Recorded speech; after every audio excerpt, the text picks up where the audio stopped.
Good afternoon, ladies and gentlemen, and welcome back to the stream.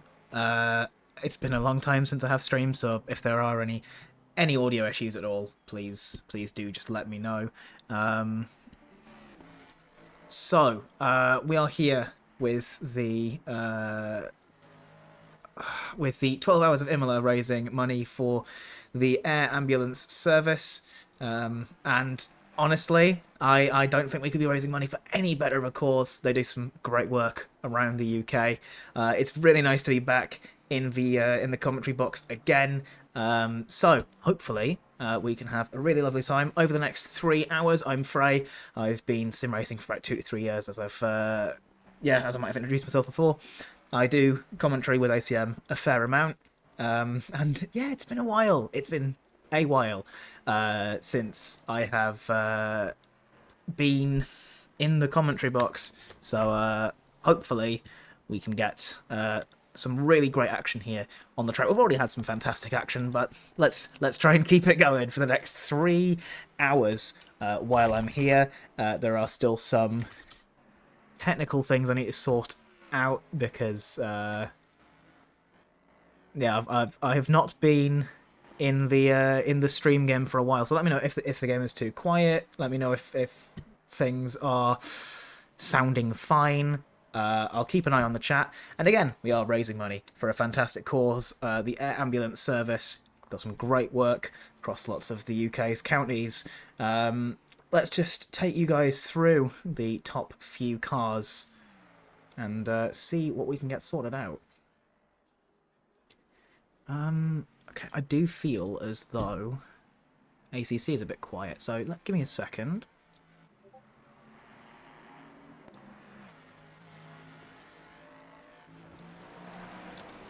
Okay, that should be a little bit better, but please let me know if it is not.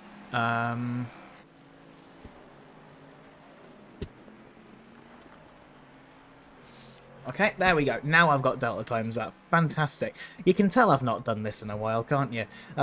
So let's just quickly take you through the top 10 drivers. We've got Tom Bolo Morris Joan for Tempo Esports in the number 343, who is definitely not a different driver in disguise.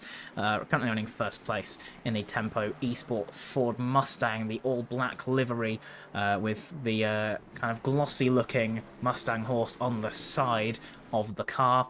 We've got Nikolai Polyakov in the Nissan Edams team, and again an all-black car. Rare to see a Nissan in the modern ACC, but they are doing a fantastic job there. Cataldo in the ISS Racing team, currently in the pit lane, ready to serve their next pit stop. In the leading transmission BMW M4, we've got Maddie Garcia by the number of a 455. We've got Ansgar Mogul in the VIN Motorsport Lexus. Again, Lexus, not something you see very, very often in endurance races, but it is absolutely brilliant to see, and it is a very, very striking livery. Big fan of that. We've got Hannah, I don't even know how to pronounce that first name, so I'm not going to try. We've got Lakai in the GBR PC Group BMW, which I think looks very, very good using up all of the track there. We've got Van der Stroys in the Orcapose Racing Boatley. As Raven said, used to be one of the best, now not so sure. And the only GT3 car in the game, which I believe is right-hand drive. We've got Ollie in the JP Motorsport number 22 McLaren 720S Evo. We've got Luca Carrozzo for TGB, currently driving that pink and blue Ferrari in 9th position. Chasing him down a little bit further back is Edward Dan, the Australian driver, at the wheels of the screaming Lexus LFA, not LFA, what am I talking about? RCF. Man, I've even forgotten my cars, that's how long it's been. In that Coach Dave sponsored livery. Mustafa in the B Motorsport, the Bahrainian driver, currently through Aqua Minerale he goes. We've got Brandon Ash in the Ford Performance number 21 All-American Muscle. We've got Badia in the number 13 Ferrari, which doesn't seem to have a team name, but unlucky number 13. Lucky for some. We've got Sylvain Thoreau in the 187 McLaren 720S, which is a very, very nice livery on that. We've got Mitchell Sternberg in the Mandergood Nissan GTR. Again, very, very striking livery. The pattern on the blue looking very, very nice. We've got Adam Baroch fighting with Fanya currently, and coming into the second chicane, the Mustang of Estevez manages to get out in front. Baroch looking around the outside in the Cheetos Ferrari. It ain't easy being cheesy, and also ain't easy going around the outside at Tosa. Can't make that move happen, but got some absolutely cinematic battles there happening with Chester Cheetah painted on the side of that Ferrari 296, and there's been a bit of a tangle coming there into this corner whose name I have forgotten. But yeah, Baroch managing to keep it going just about with Sonang Fanya in the other transmission car, number 456, currently in P18.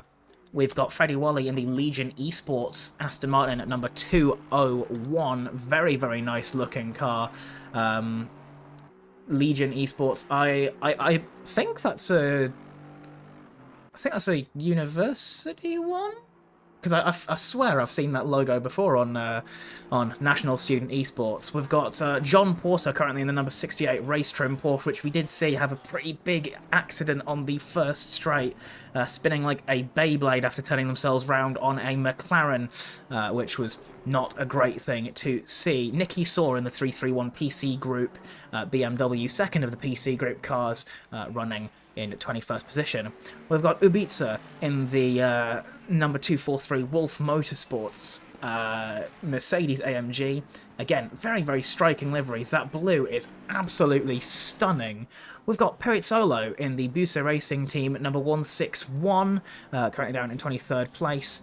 And we've got Andrei Galea in the Transcarpathia Racing number 9 Porsche. I believe that is the older Porsche GT3 model. And we've got number 462.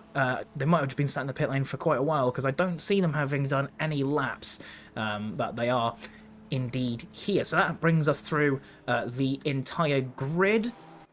Let's get you into some action. A lot of the drivers are now quite spread out across the field, but hopefully we've brought you in to witness some incredible action. Yeah, this is Imola, which if you're not in a rush, you could call it the Autodromo Enzo Edino Ferrari, which is the full name. It is, of course, steeped in Italian heritage and is one of the greatest racetracks in the entirety of Europe, I would say. I'm going to try and look up some more fun facts about the track, so let's try and find some out.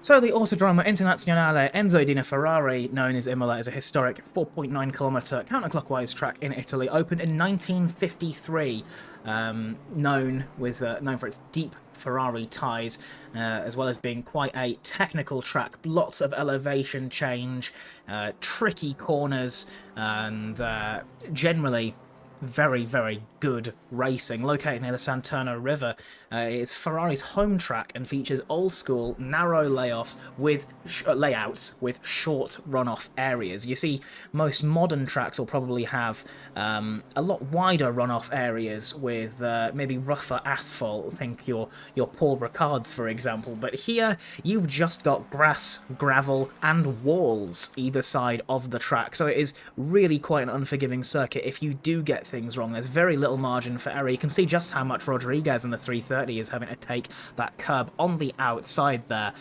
just trying to get as much of that, track space as possible.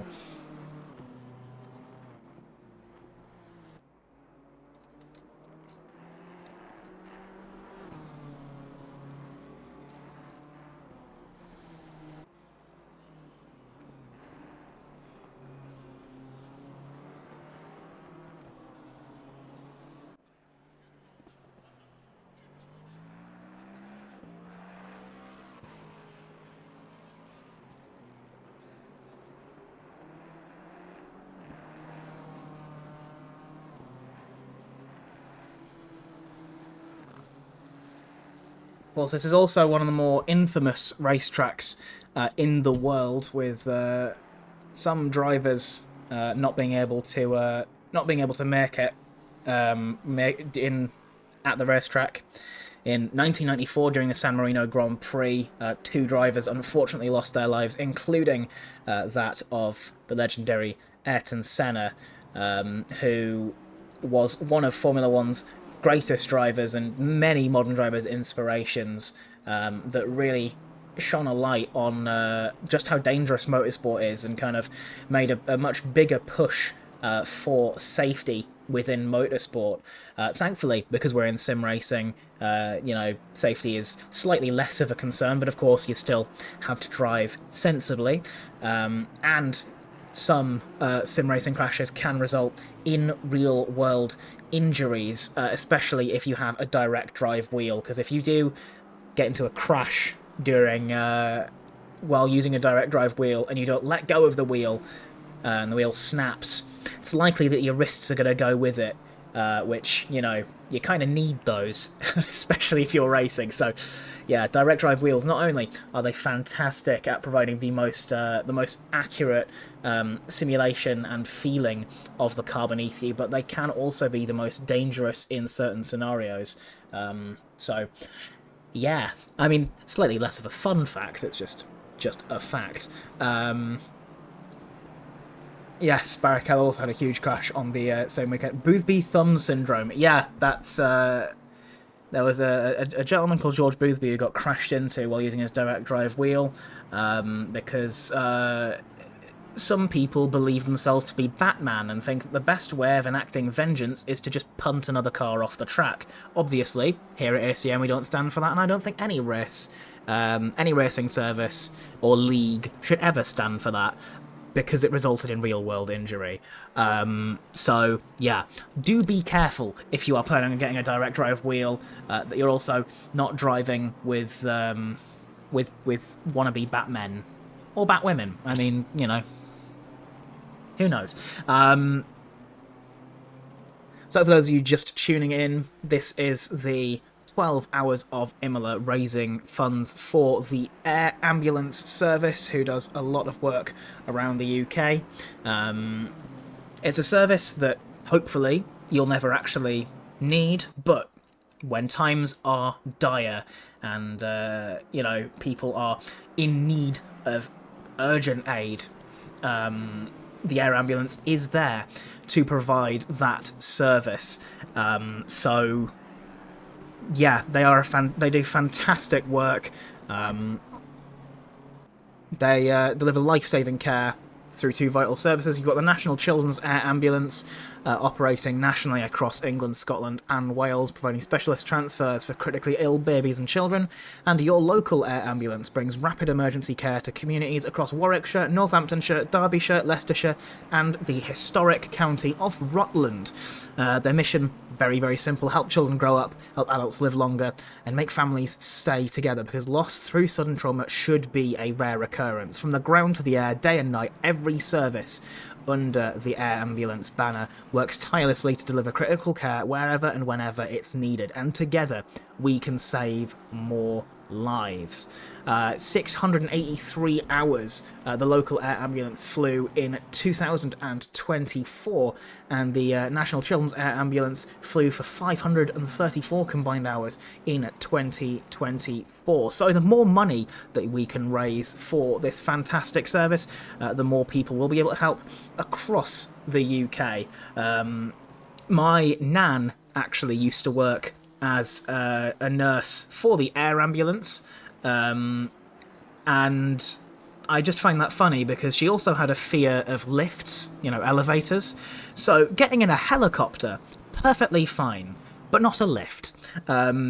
She also previously worked as a nurse in a crisp factory, back in the day, where businesses had their own in-house nurses to kind of deal with situations that might happen within the factory. So fun little factoid there.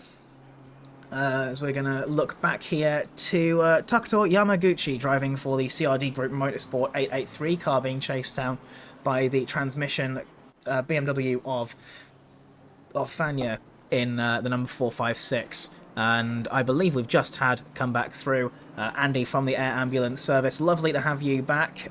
Tell me, how have you been finding the race so far? Yeah, brilliant. Hasn't it been great? No, I've really enjoyed myself. It's been fantastic watching all the time donations come in from all the viewers and the teams. It's been great to watch them progress forward. I've had a great time.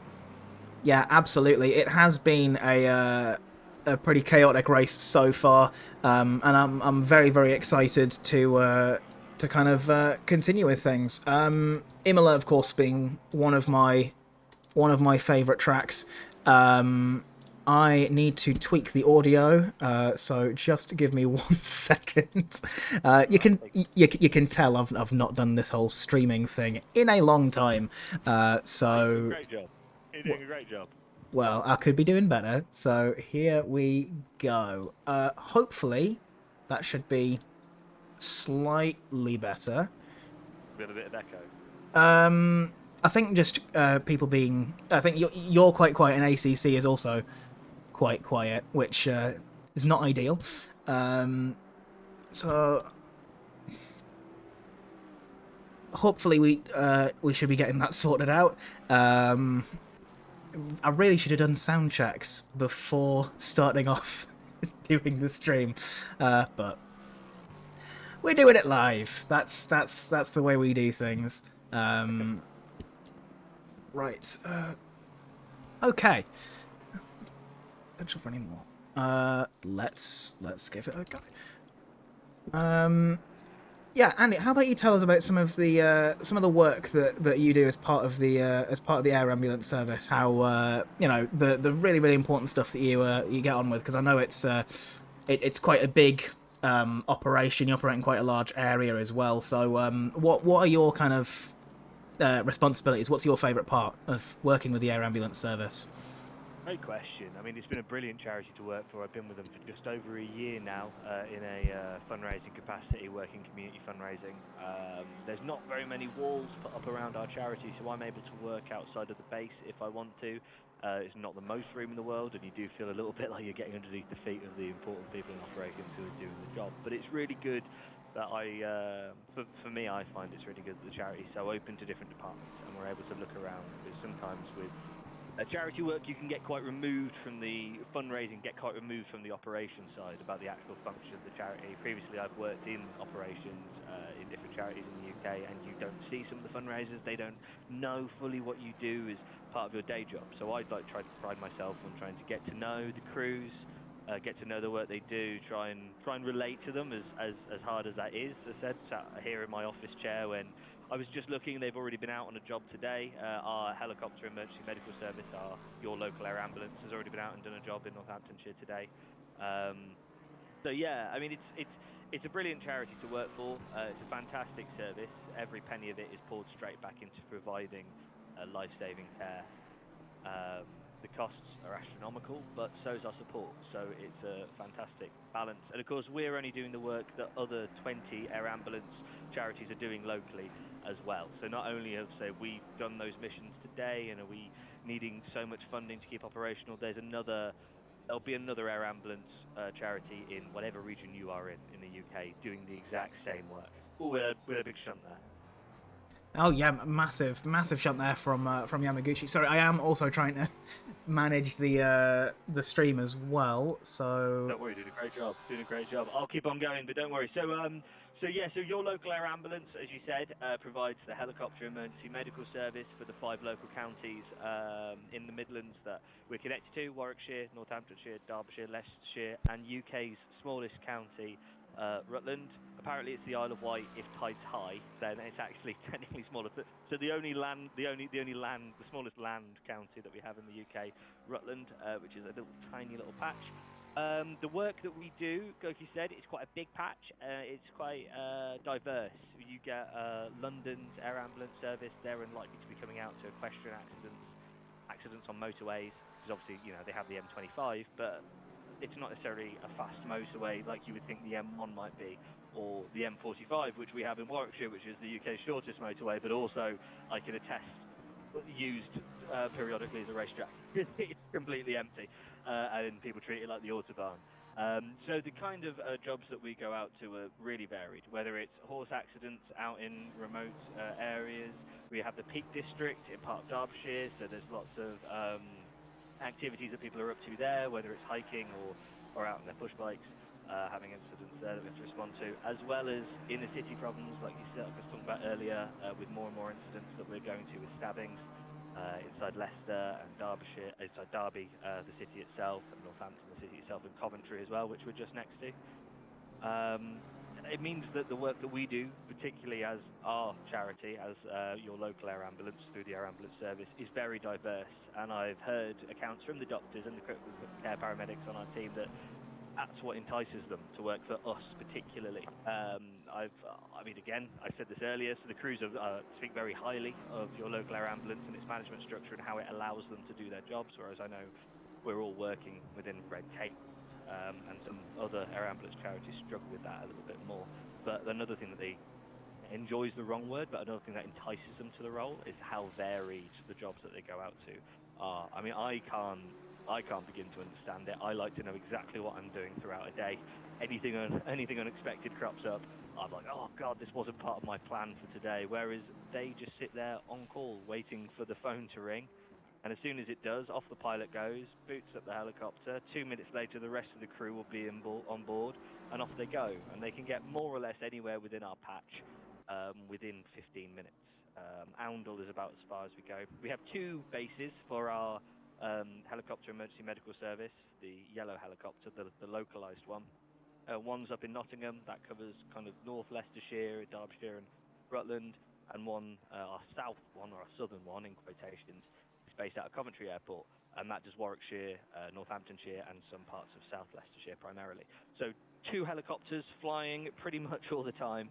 And then that's not obviously including the stuff we do nationally with our other service, the National Children's Air Ambulance, which is specifically a transport service. So I have had people remark to me before, oh, do you call out the Children's Air Ambulance then when there's been a child involved in an accident?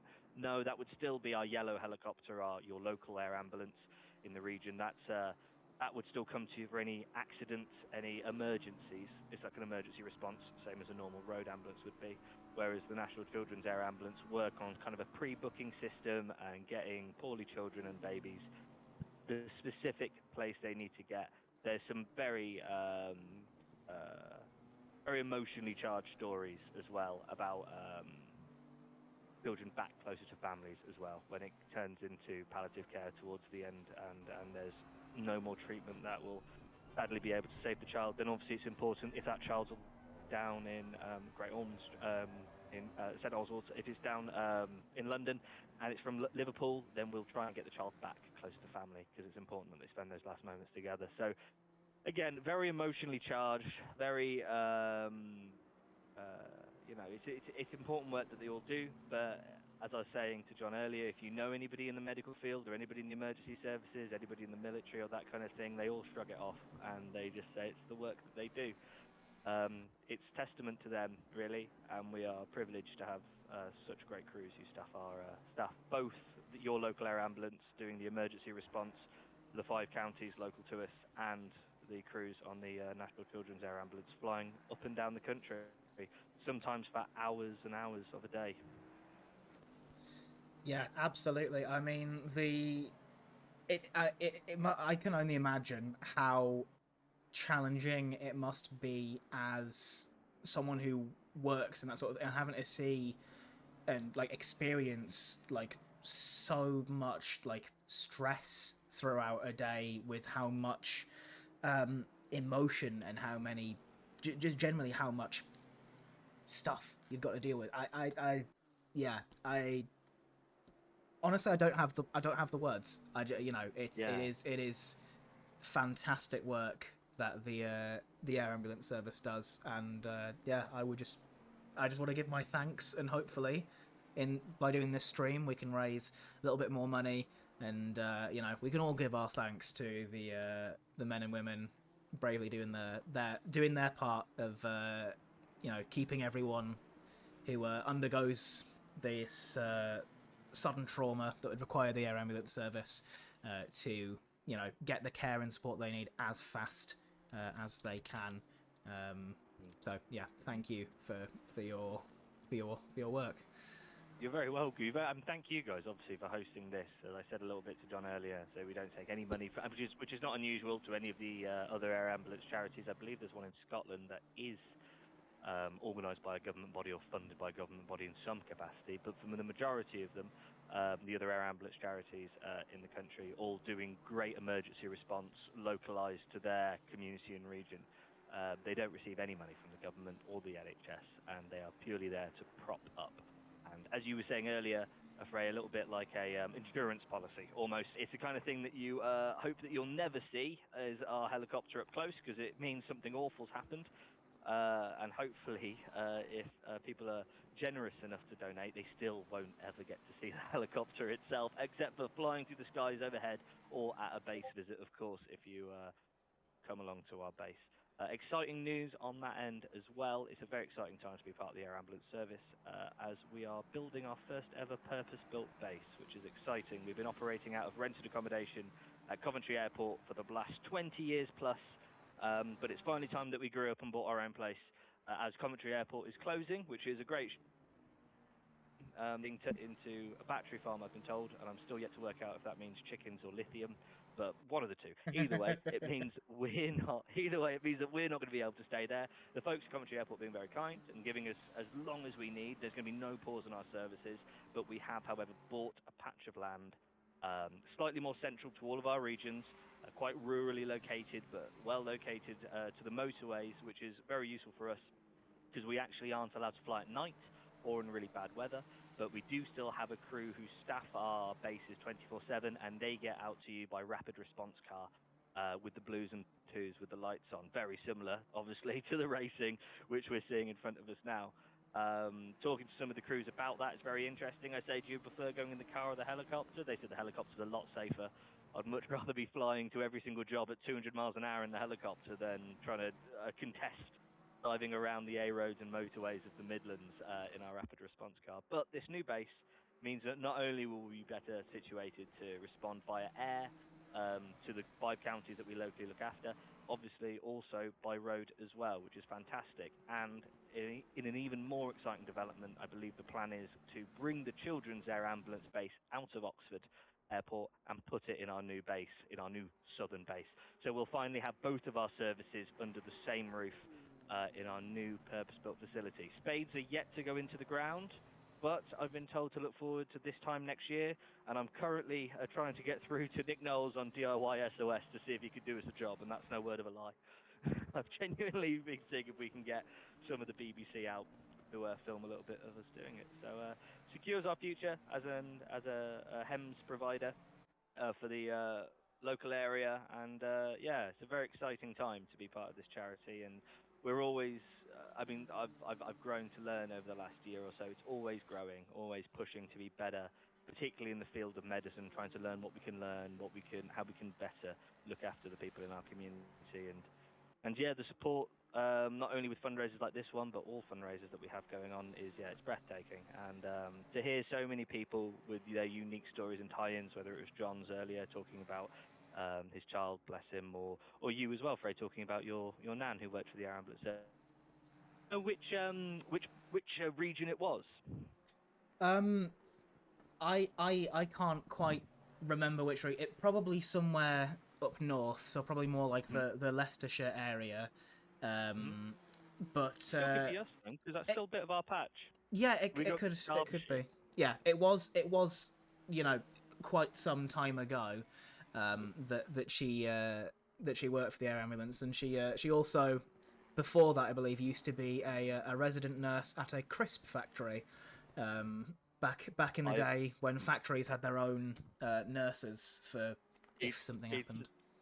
It's a well-needed job. I've heard some horror stories from our crew about when they went to the pot noodle factory not too long ago to find somebody who'd turned their arm into what looked like the contents of a pot noodle through one of the machines. So it is definitely, although exactly, yeah. And again, that's kind of testament again to the variety of the kind of work that our crews could be doing. They could be doing that in the morning.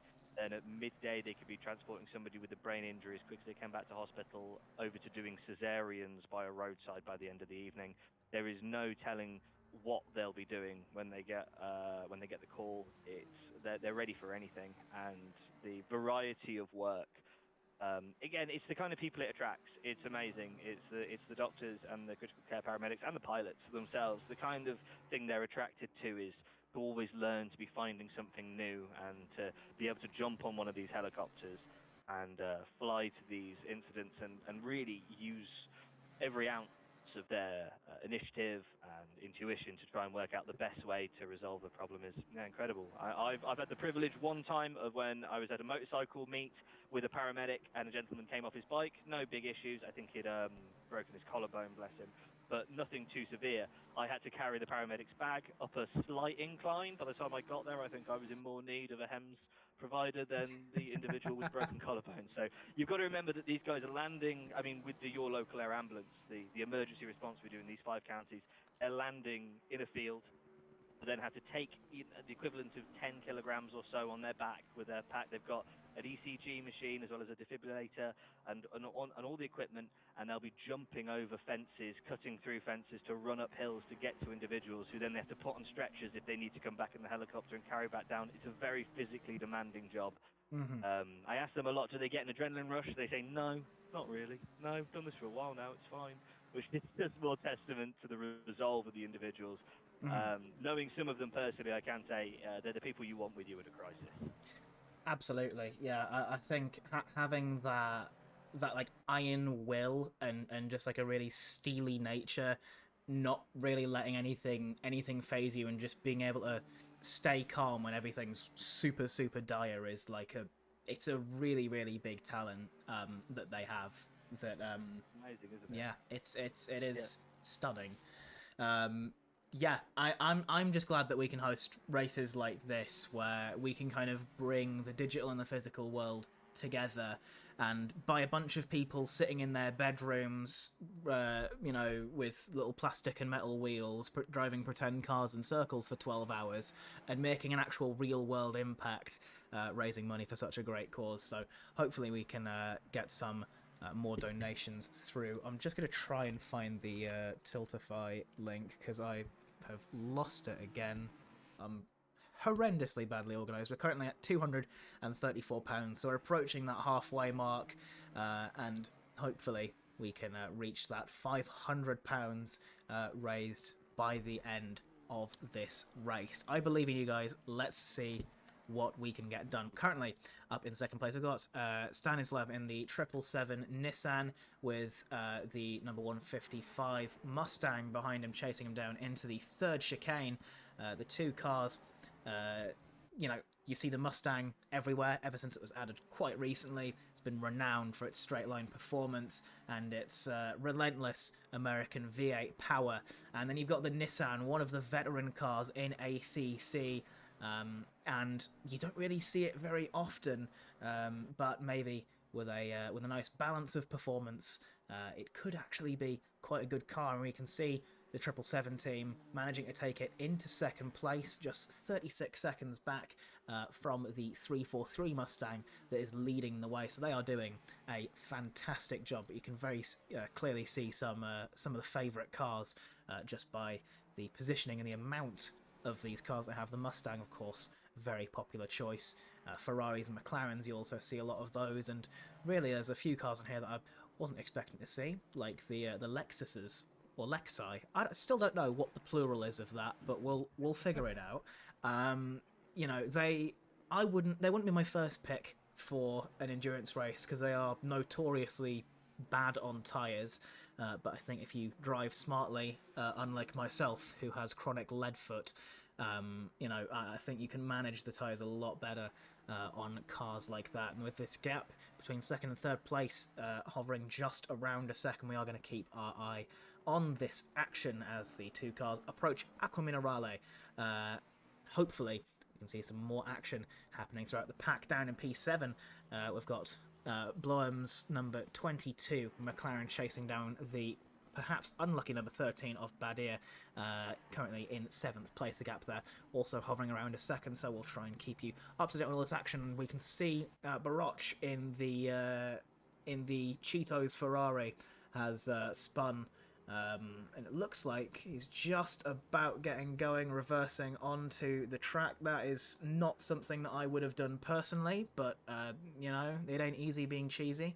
So hopefully they can get themselves going again. The number 78 car just about getting onto the road, getting back up to speed once again.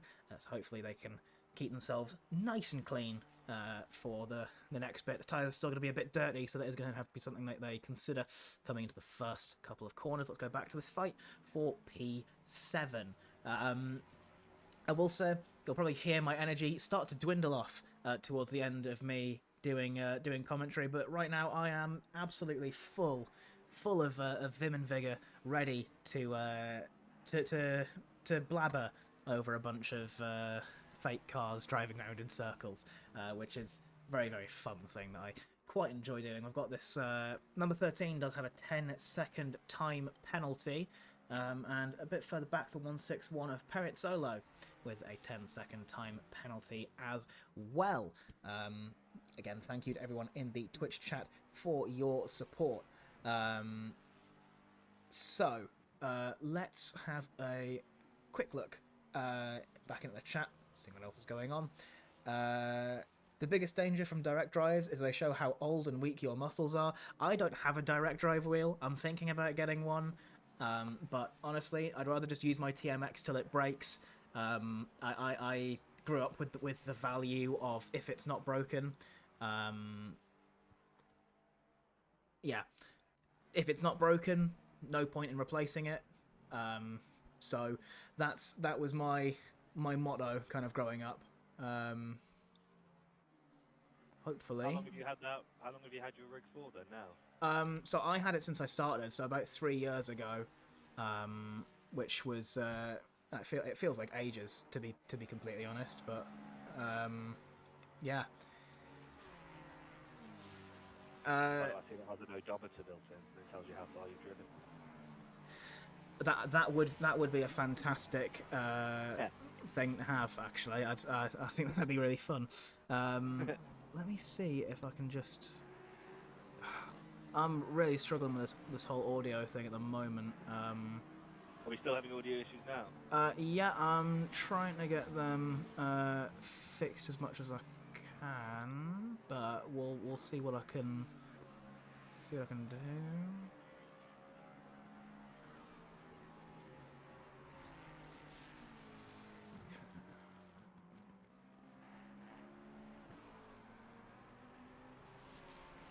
Let's see if I can.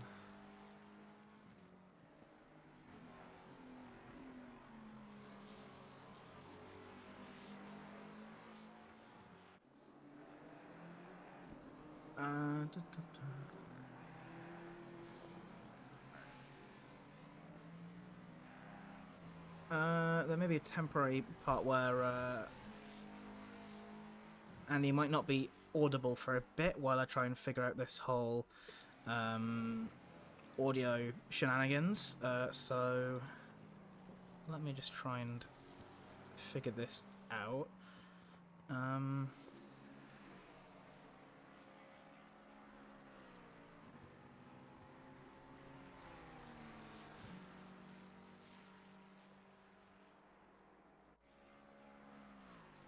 Okay, this should be slightly better now, maybe?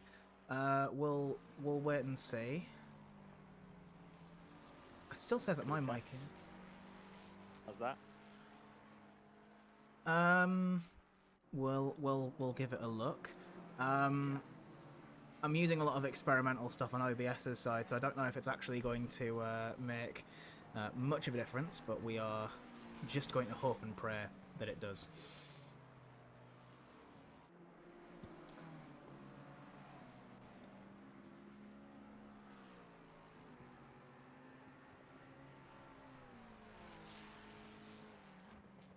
The other thing is, I don't think I have actually done any streams on this new microphone, so it has all been a bit of a roller coaster, really.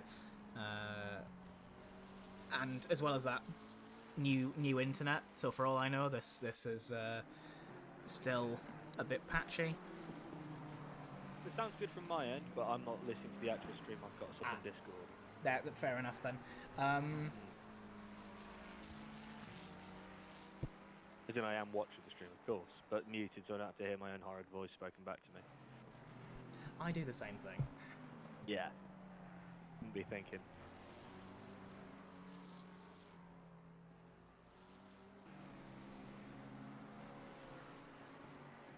I'm just watching now, Ray. So, drivers' names on the left have changed because they've swapped cars, but they're still obviously the same cars that they're in. Yes. So you'll have a few of these. You'll have a few of these teams that have multiple drivers on. I would say most of these endurance races that have multiple drivers are going to be, you'll be swapping around because it is insane to drive for 12 hours solo. I mean, of course, there are some people who can do that. I'm not one of them. But yeah, you can have some drivers who are going solo, but most of these teams will kind of want to have multiple drivers across the 12 hours just so that you don't have one person taking up all of the seat. Because I think another thing you don't realize about sim racing is there is actually a lot of physical energy that you put into it, and depending on your setup as well, it uses a different amount of energy. So if you've got a direct drive wheel, that's probably going to make you use a bit more energy than if you used a regular gear or belt driven wheel. So mine is gear and belt driven, the TMX, but you have some higher end wheels that just use an actual motor that kind of directly simulates how the wheel feels, so you have to kind of fight it a little bit more. There's a lot more kind of use of your arm muscles, I suppose, within that. So it can get quite tiring quite quickly, as well as the pedal work. You can have some really solid pedals that need a fair amount of force to push down on. So even after a couple of hours, if you're not really used to endurance racing, it can be really tiring. The last endurance race I did was also another charity race, and I drove for 3 hours consecutively, which doesn't sound like much, but for the next few days, I felt very strange. My legs and my arms were just weak for a couple of days after that. But you do have some drivers who are very much used to endurance racing and can drive for an insane amount of time. A lot of it is because these drivers all want to get track time, they all want experience. Some of the best ways of doing that is finding a team, getting involved in an endurance race, putting in a couple of stints. Just kind of getting that experience is super, super important if you're getting into sim racing. So, yeah, it is fun to see all the different drivers, the different levels of performance, and yeah, I really enjoy endurance racing. I'd like to get to do more of it. If you're not roped into doing the commentary, of course. Well, I mean, I volunteered to do the commentary because I find it very, very fun. But yeah, no, it is a great time. Oh, isn't it? Oh It's yeah, a class way to spend a Saturday and raise money, like I said, for a good cause as well, all at the same time when you're just having a bit of fun. yes, Having absolutely. a good race. I mean, yeah, it's a win-win really for everybody involved, isn't it? Been watching this gap from for 7th place get bigger and smaller and bigger and smaller. Yeah, I mean, these two cars have kind of different areas of the track that I'd say they're a bit stronger in. As Raven said earlier, the Ferrari's kind of a jack of all trades, master of none. Really good, or decent around most parts of the track, but doesn't really excel anywhere. The McLaren, quite similar to the Ferrari, but I'd say it has more of that straight line speed. Very, very good in endurance races. The only thing that kind of made me a bit wary of it was that a lot of the setups require you to drive it with quite low traction control, so you've got to be super careful on the throttle on the exit of a lot of these corners. The Ferrari, however, you can drive with higher traction control, so it feels less lively on the exit, and you can really mash the throttle on the exit. But kind of in return, you don't have as much power. It feels less lively. It's less interesting to drive from my own point of view. But you know, these two teams very, very evenly matched. I'm looking forward to seeing what else they can do. Early, when do you reckon the next pit window is? So I forgot when the drivers last pitted. So let me Me too. see. So we'll probably have our next pit stop, I'd say, in around 25 to 30 minutes. A lot of these drivers are about half an hour into their current stints. You might see a few drivers a bit further back, maybe pitting a bit earlier. But yeah, currently some of these drivers have only stopped, from what I can see, once. And a few of these drivers have stopped multiple times, but they're all at a roughly equal point on their stint timer. As what we're seeing here, Lucas Blum, currently in 7th position, is 36 minutes into his stint timer, which means that in about 20 to 25 minutes we'll probably be seeing him pull into the pit lane, probably for a change of tyres, splash of fuel, which I think is going to be very, very very interesting. It'll shake up the order a little bit, so we'll have to see what that's like.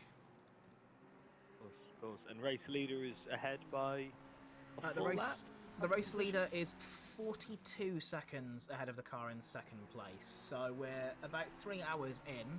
A 42-second gap is quite large, but you know, we've still got 3/4 of the race left to go. So anything can happen in endurance racing, and normally does happen.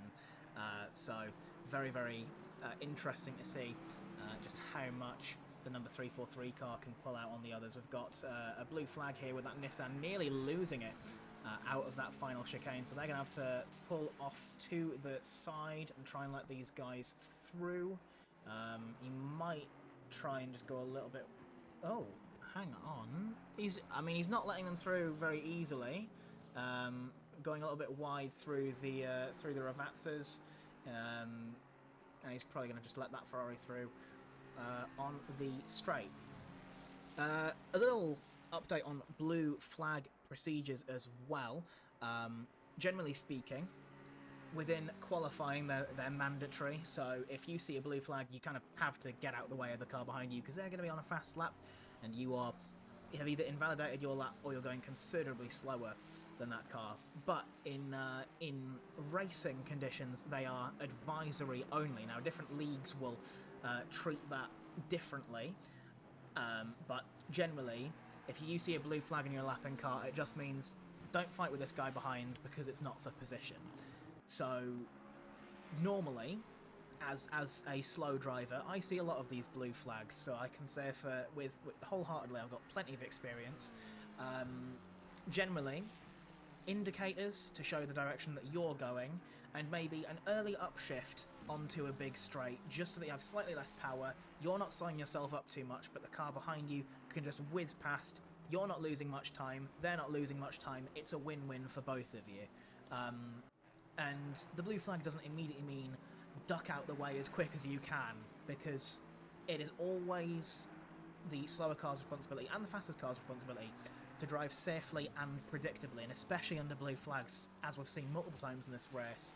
If you have drivers that aren't being predictable or being super safe under blue flags, it can result in some pretty big crashes. So there is responsibility on both sides, but definitely just keep your eye on that blue flag and let the car behind you past when it is safe to do so. Make it very, very clear where you're going, how much you're going to slow down, even just a little lift off the throttle and just letting them by. You don't want to lose much time as the car that's letting them through. They don't want to lose much time as the car that's trying to get past you. So it's really about trying to find that balance. I love motorsports. It's fun. Isn't it class? No, it's brilliant. Because blue flag's not really one you see very often in Formula One that I watch primarily. Obviously, it does come out, of course it does. But in these endurance races, I suppose, when there's so many more laps involved and cars have so many different specs as well, that it's probably something something that I've seen a lot more in this race than I have in any other race I've ever watched.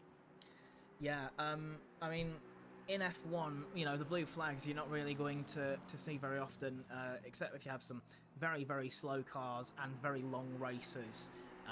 So typically, you'll not see these cars lapping each other in F1 because they're all quite similar. Of course, you've still got that performance difference, but here in the world of GT racing or endurance racing as well, even if you're looking at stuff like WEC, you'll have so many different cars on the same track, so many drivers of varying skill levels as well. You'll have like pro class drivers who've been doing it for years who have like trophies, and then you've got AM class drivers, or as some lovingly refer to them as dentists, who come in, don't have a lot of experience, and are maybe going to be a bit less slow, a bit less safe.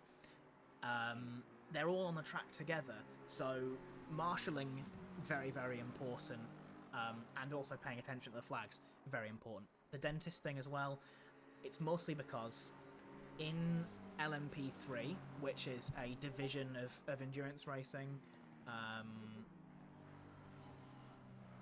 in the world of endurance racing, you've got lots of different types of cars. LMP3 tends to be the cheapest of them, of like the quick prototypes, and the ones that tend to go in there are people with high-paying jobs, and that also tends to be dentists. So Yeah. that is why they are referred to as dentists, where they're just drivers who get in with lots of money but no real experience. And thankfully, in the world of sim racing, we're all on pretty equal footing with regards to money, because it's not like it can buy you a faster car. So that's one of the upsides of sim racing for sure. It's funny, I suppose it does make a massive difference, really, doesn't it? Although, mind you, some of the setups and rigs, I say they can't be cheap, I'm sure. I have someone from one of my previous racing teams who I think has a setup that costs more than his actual car. So, yeah, I think he's a gentleman that lives in Hawaii who has this $20,000 setup with like proper motion and like really accurate like rigs and stuff, so you really do feel everything. But I feel like when you're spending that much, you might as well just get in a real motorsport. Honestly, you may as well go and buy the actual car at this point, or at least get yourself your own go-kart. You can get that for a couple of grand. Oh yeah, Stuff absolutely. that around the track. Yeah, I mean, sim racing is just fantastic. Like accessibility wise, I think there's a lot of like really cool things in there that make it really, really fun to just kind of get into.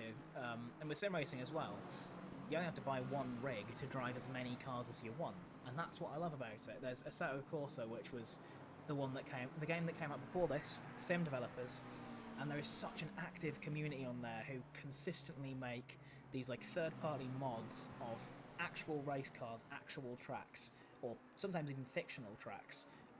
So really, in the world of sim racing, you can do whatever you want. You have complete freedom, which I think is the most magical thing about it. You're like, you can drive real cars on a Mario Kart track if you want, or you know, there's just so much that you can do in the world of sim racing, and that I think is just what makes it so incredible.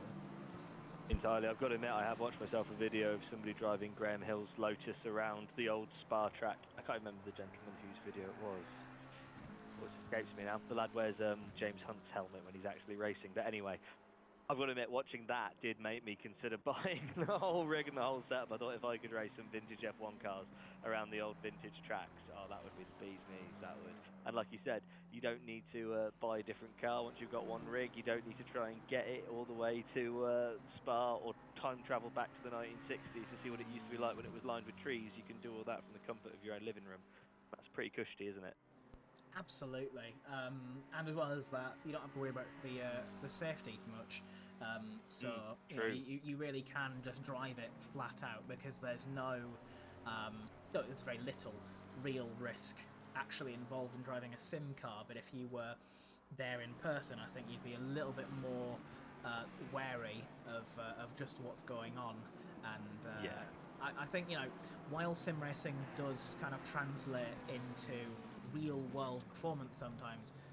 I do think that the opposite could also be true in that, you know, in the sim you might have the confidence to push flat out because, you know, the car is pretend, right? But if you are racing for real in a real car, you're like, there are people who have worked on this for tens, hundreds of hours.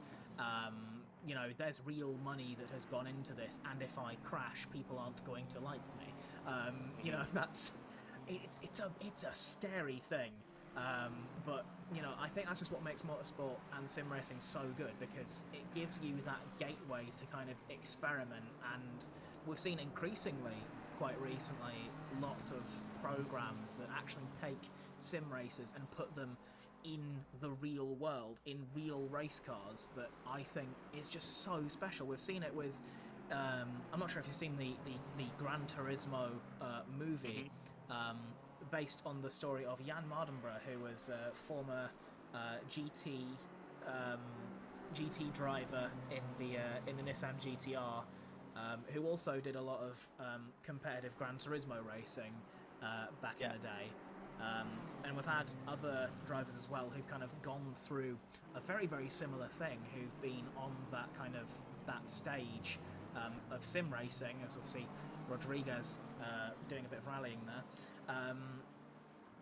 We've seen drivers who have been really, really good in simulators who also end up in real life racing. That, you know, of course, you've got Jimmy Broadbent and his Porsche. You've got Jardier, who is another very big sim racing YouTuber who's now racing, I believe, some KTM GT3 car in some regional GT series, I think. Don't quote me on that, I might be wrong. I know he used to race the Renault Clio Cup in Europe, but yeah, we've seen some super talented drivers from the world of sim, you know, go toe to toe with real world, proper, experienced drivers, and being able to not only challenge them but to beat them as well. I saw a yellow flag there for a second, but I think it passed. So apologies for that. Okay, let's go back to number 330 there, with the 22 McLaren just behind. And have we had another off? Oh, that's not ideal. We've got the number 187 McLaren who's gone off. Let's see that in an instant replay now. Coming through the first chicane. First curb fine, second curb fine. Goes through the third. Seems to be okay for now. Let's see if we can get an interior cam. Just hits that curb on the second chicane just at the wrong angle, and ends up off the track. It's one of those curbs where you've really got to be quite careful of that yellow part on the inside. Number 187 now down into 10th place after that spin, and I think those angry faces on the rear of the car probably just about sum up how that driver is feeling at the wheel there. Yeah, bit of an error there from the 187. Hopefully they can continue on as we approach the first quarter over and done with in this race. But the racing itself hasn't been done, as number 22 has gone around the outside. Hold on, let's see that in an instant replay as well. Into the second TV cam we go. We've got the black and gold McLaren chasing down that Fleur yellow BMW. If we go into the interior camera, BMW getting held up by a bit of lap traffic. The McLaren weaving his way through, and into Tosa he goes up the inside of the BMW and just getting a way better exit. That is a really, really good use of the lap traffic by the number 22 car. Gets his way up into P6 past the number 330 of Rodriguez. Brilliant move, wasn't it? That was absolutely phenomenal. Tosa is a very, very difficult corner to get right, especially if you're making the overtake there. And yeah, Bloem just did a fantastic job. Now up into P6, but the 330 car of Rodriguez isn't giving up anytime soon, as we're past the 3-hour mark into this race. 5:06 p.m. in Imola. It's really nice weather for some great racing out there, and fantastic overtaking moves that we have seen from this McLaren. Here we are just going to keep our eyes on for a little bit, and I'll quickly check on the chat.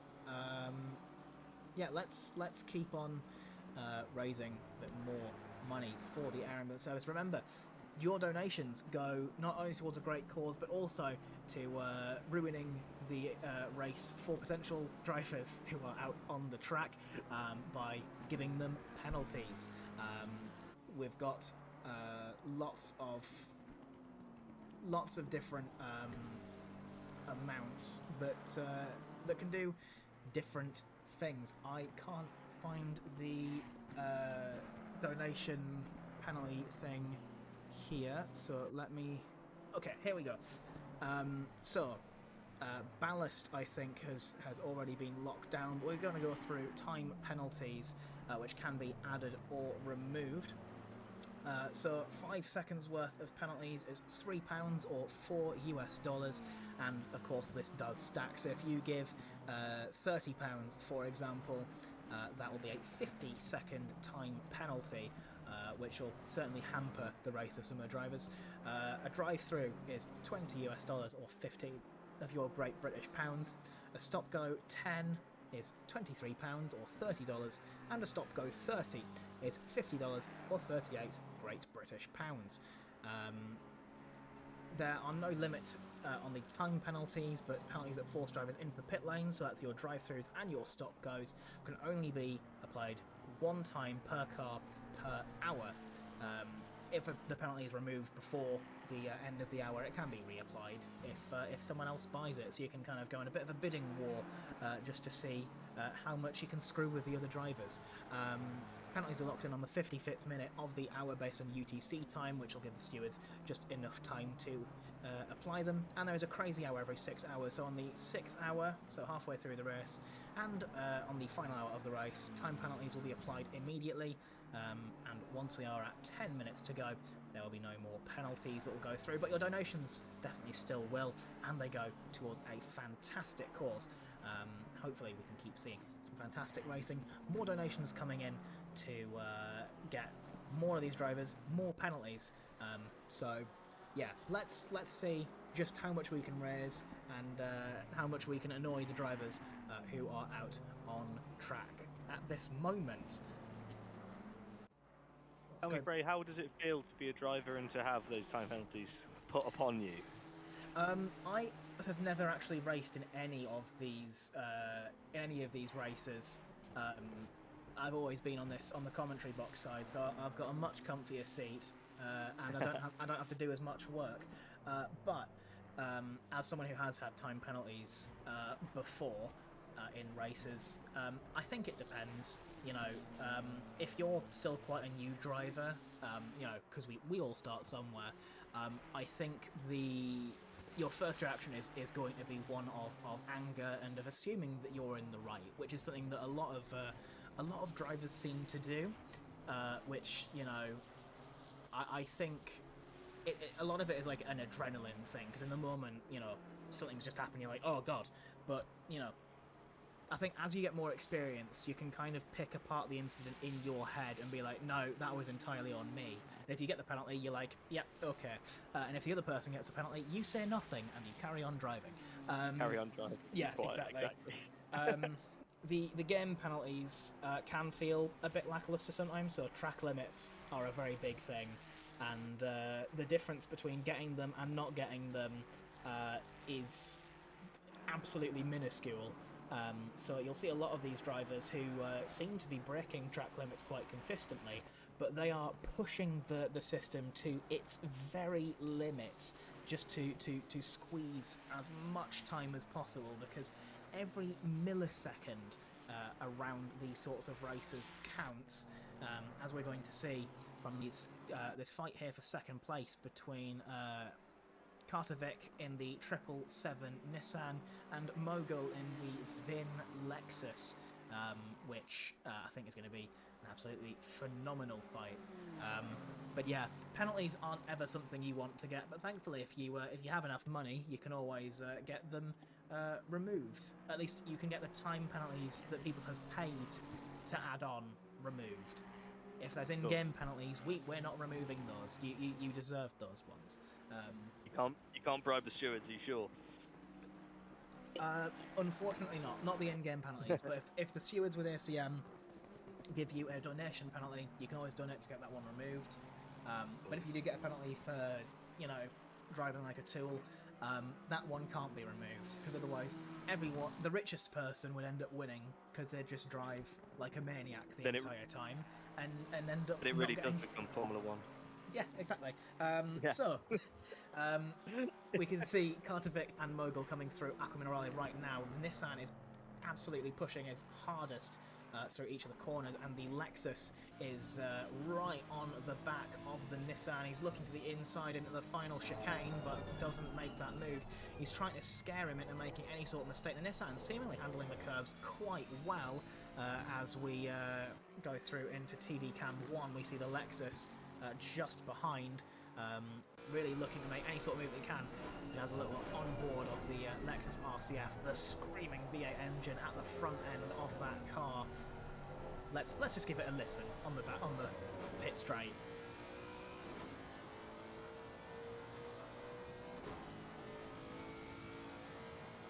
You can just hear how it's roaring. You can hear the differential whining as the car increases in speed up to the fastest point on the track, up to 279 kilometers an hour into the first chicane, still riding on the back of that Nissan GTR, really trying to make his way through. The Nissan did seem a little bit squirrely through the first couple of parts of that corner, and coming into the second chicane now, you can see just how much of the curb they're having to use. And we saw from that McLaren earlier, if you hit that curb just wrong, it'll send you out into the wall, and that is somewhere you really don't want to be. So the Lexus is going to continue making his rounds, really just trying to scare that Nissan into making a mistake. The gap hovering just about 0.4 seconds.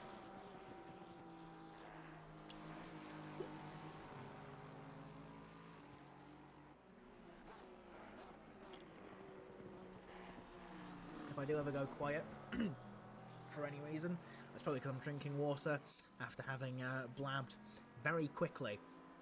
It is commentary is a job that requires a lot of water, and I suppose it's also your notice to just stay hydrated. If you've got water, get some water, because you need it to live. So yeah, we're not sponsored by water or anything.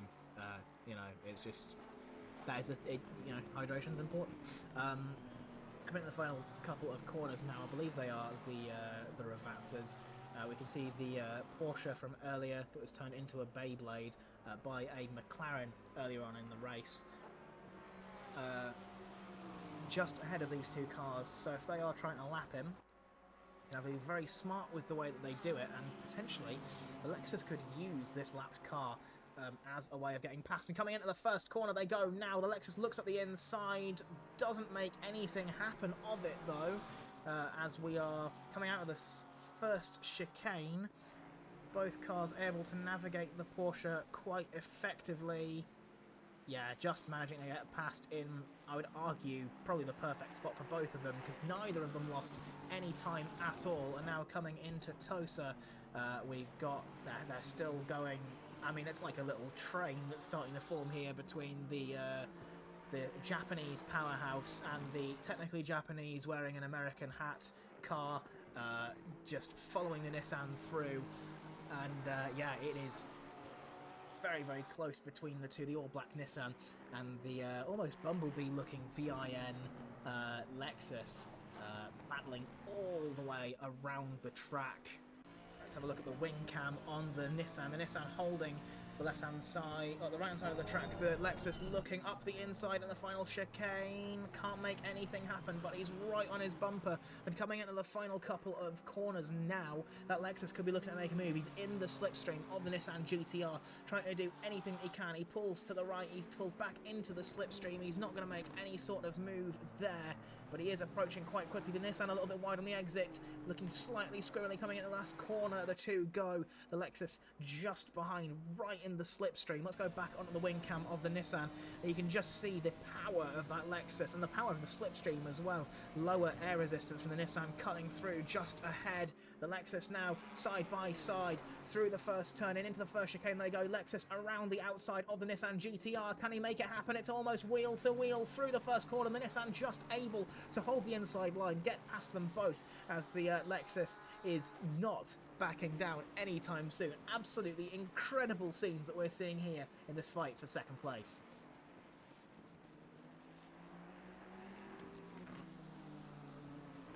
Huge efforts on both of them, isn't it, really? Mm-hmm. With the Lexus now losing some time coming out some of those corners, a bit scrappy. Yeah, I think yeah, that second chicane looked like he had a bit of a slide on the rear end, so that's opened up the gap for the Nissan. He's got slightly more breathing room, but I think we've seen with these two fighting, the Nissan knows he cannot make a mistake, because otherwise that Lexus is going to have every opportunity to absolutely send it and just, you know, any little gap in the armour that Lexus sees, he's going to go for it, because that's what this is all about. Endurance racing is all about being as consistent as possible, lap after lap after lap, because any mistake that you make is immediately going to be noticed by your opponents, immediately going to be noticed by the other drivers, which is going to be really, really tricky to do. I've never driven a really, really long race before. I think the longest I've driven has been 6 hours.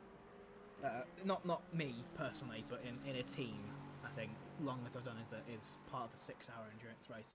I'm looking to maybe do a little bit more eventually, but we'll wait and see, because it is something really, really incredible to be able to race in these sorts of things, and yeah, I think more people should do it. Sim racing has never been, I think, in a better place in terms of accessibility, in terms of you know, the availability of things as well. As we see the Nissan making a mistake, like I said earlier, wide through the second chicane, and now that Lexus is caught right back up again. Another second gained, and that Lexus is right there one more time. So yeah, lots of companies that are all very, very competitive in the sim racing field, that all want their piece of the pie. They all do kind of different things. You've got so many different entry points as well. So really, I don't think there's ever been a better time to get into sim racing, especially with so many different titles that you can choose to race on. You know, ranging from things like ACC, the original Assetto Corsa Evo as well, constantly being worked on. We've got things like Le Mans Ultimate, which is a fantastic simulator for the World Endurance Championship. You've got the F1 games, which are kind of... I haven't really driven them with a wheel, mostly because my brain doesn't function fast enough to work with a wheel at the speeds that those cars go. Yeah, there's just so much out there, as we can now see both of these cars pulling into the pit lane, trying to brake as late as possible. The Nissan taking out the brake marker board there, while just about getting it slowed down in time, as the number 863 pulls in just behind. Yeah, absolutely incredible racing that we've seen from these two drivers, as a lot of the cars are now going to pull into the pits and give it another little go, yeah, continue on with the race.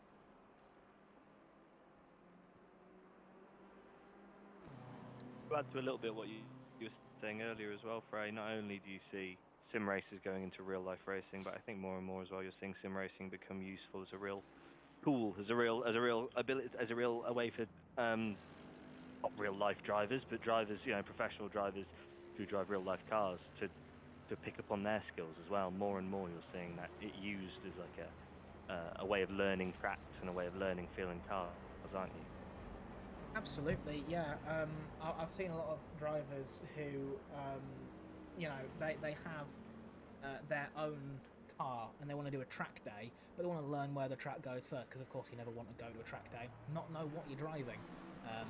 And with games like Assetto Corsa, you can find community-made mods that basically give you your exact car and the exact track that you're looking for to be able to give it a try in a risk-free environment to kind of learn and see exactly what goes into a lap of any track, really, which, personally I find super impressive, and especially in high-level motorsport. Oh, wow! And it looks like the Nissan just let the Lexus by, which was... That is what it looked like from my end, yeah, yeah. that was really strange. Anyway, we've seen lots of drivers as well. It's a very important tool within the actual realm of motorsport to get in the practice and get in the training, so that really, when you get on the track, there's not really that much guesswork involved. You know where the track goes, you know how the car handles, and that Nissan just went absolutely off there through Acqua Minerale. A little bit of rear instability, just able to keep it going. But yeah, Nissan behind now, the Lexus. Yeah, lots and lots of drivers in the real world use sim racing to learn tracks, to learn how the car handles, learning braking zones, that sort of thing. It is increasingly just used as that kind of tool. So these drivers have, as much experience going into a race weekend as possible. So all they have to do, get in the car and drive it. There's no guessing where you need to brake anymore, which is, not only better for safety, but I'd argue it's even better for racing, because all the drivers know exactly where the track goes. They know what the braking points are, they know the optimal way of getting around a track. It's really just about their performance in the moment and how they navigate the other drivers around that track. So it is a really, really exciting bit of development, and there's a lot of other technologies as well that go into sim racing that are transferable, I think, to real world motor racing.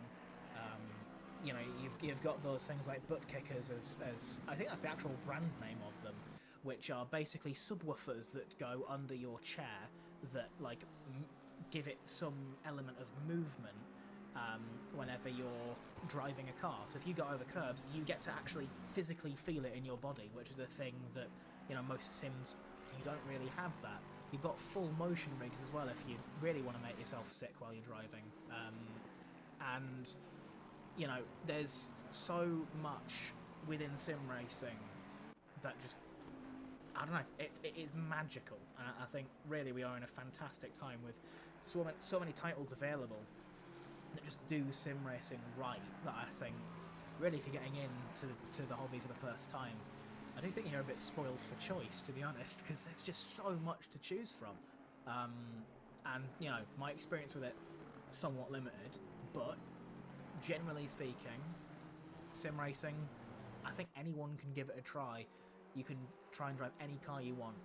Road cars, race cars, rally cars, drift cars.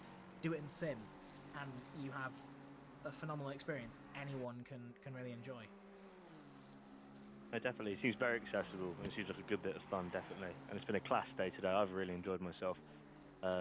Both yourself and John have been so welcoming as well, and all the team at ACM and Harry for all the efforts they put in, all the participants, all the viewers, all the donors. It's just thank yous all around, really, from me. I'm gonna head off soon, although I'll be keeping an eye on the race. Trust me, I won't be shutting this down anytime soon. Need to go and walk the dogs, though, bless me.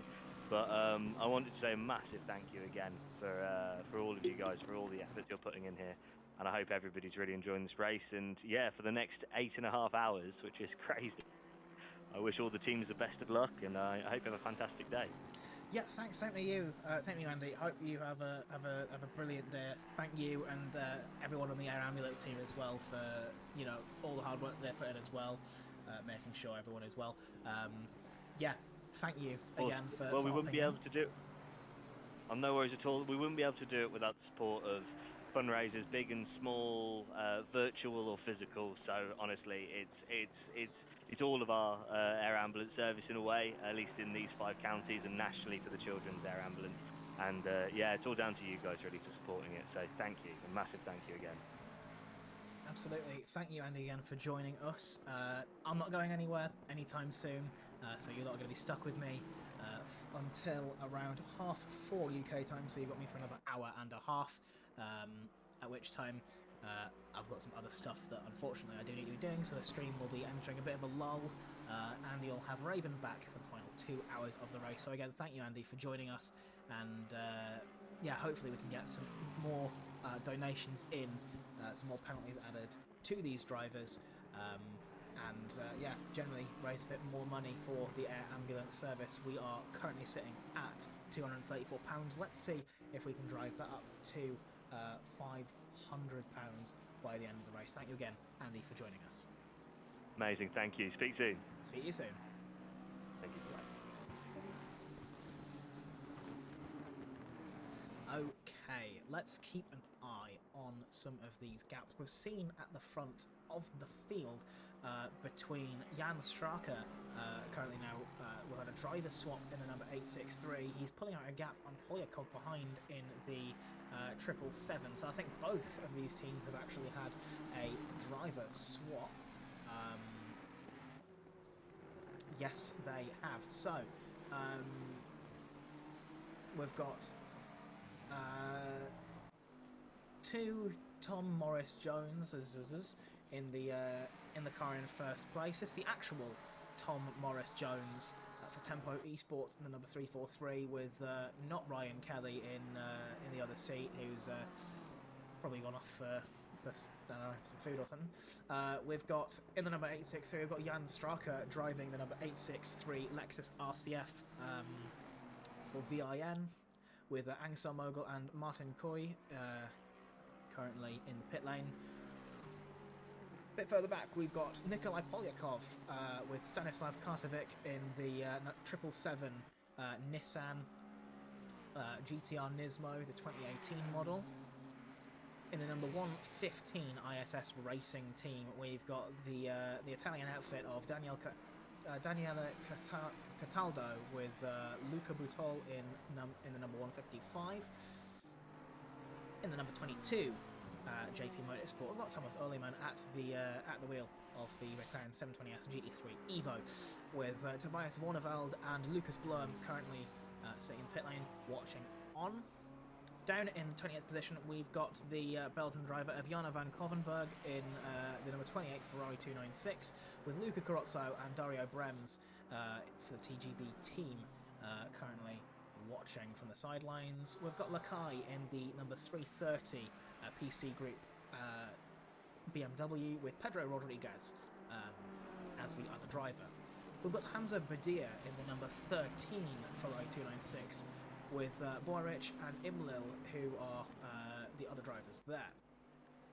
Number 369, Orca Racing, we've got Boran Edina Gazov, who is in the number 369 Bentley, sitting in 9th place, with Ivar van Kollenberg and Thomas van der Stroys in the sitting watching on from the sidelines. We've got Tim Botcher in the number 187 NFBF Racing team, also in the McLaren, very, very strikingly there, with Sylvain Thoreau and Eric Ocker sitting watching now from the sidelines. Number 151, B Motorsport, has Sampa Peltari, the Finn, currently driving the number 151, with Alessandro Mallorca and Buomar Mustafa in the pit lane. Going down to the All-American number 21 Ford Performance Racing team, with Mason Rosenboom currently at the wheel, with Brandon Ash and Alex Cruz currently watching on from the sidelines. The number 455 transmission car, with Maddie Garcia and Lucy Martinez, the number 455. Joey Groffen and Mitchell Sterenberg in the 278 Nissan. We've got Sonang Thanya in the second transmission car, the number 456, with Mary Sophie and Cassandra Pickering, the other two drivers.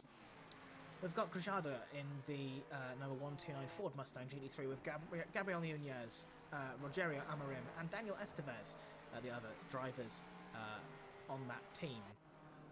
Within the Wolf Motorsports number 243, we've got Alexandros Lothouras and Zero Chilcott Atalanta in the pit lane, with Hexasil Ubitsia in the number 243 car. We've got the two Borochas in the Cheetos car, number 78 Ferrari 296, Adam and Akos at the wheel.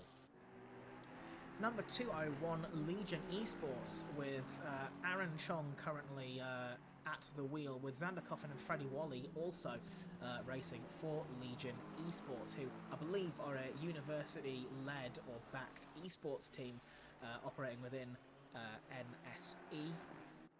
If we look a little bit further back, we've got CRD Group Motorsport with Abuto Yamaguchi currently driving the Lexus RCF, with Hayden Lawn and Edward Dan currently sitting in the pit lane.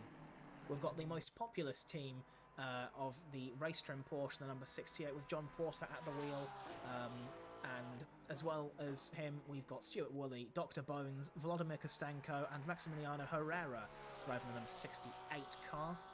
The number 161 of Busa Racing Team has Livio Lento at the wheel, with Francesco Perizzolo and Stefano Sacamani also ready to drive. And down in 23rd place for the number 331 PC Group BMW, rounding off the pack, we've got Oliver Anderson with Nicky Saw and Xavier Finns completing all of our driver lineups for today. A lot of these drivers are around 15 minutes into their stint, which means we'll probably have another 50 minutes worth of racing before their pits continue. Before they go for their next pit stop. I worded that really strangely. Let's go back to Jan Straka, the Austrian driver, at the hands of the 863 Lexus RCF GT3. Now, for those of you who are just tuning in, we are raising money for the Air Ambulance Service, who do some fantastic work across the UK, namely in a few areas. Your local air ambulance bringing rapid emergency care to communities across Warwickshire, Northamptonshire, Derbyshire, Leicestershire and Rutland, with the National Children's Air Ambulance operating across England, Scotland and Wales, providing specialist transfers for critically ill babies and children.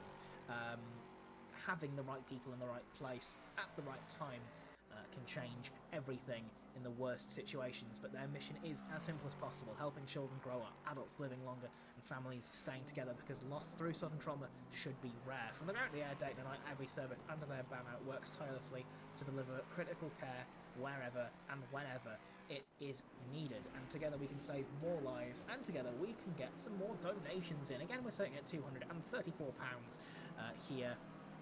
We've got the Tiltify link up and running, so hopefully we can get even more money in get more money in for this charity, raising money for such a good cause. I agree. I think we need more penalties, so let's get in some donations. The gap from P11 to P10. If we have a look now on board with Botcher, the number 187 has a gap behind of 33 seconds. Don't know why it's not showing up on the overlay, so let me just... still not showing up, that's weird. Okay, yeah, I can tell you it's 33 seconds. I don't know why it's not showing up on here. But yeah, the way that ACC updates the interval timing is per sector, so you never really get as much information as you probably would want to.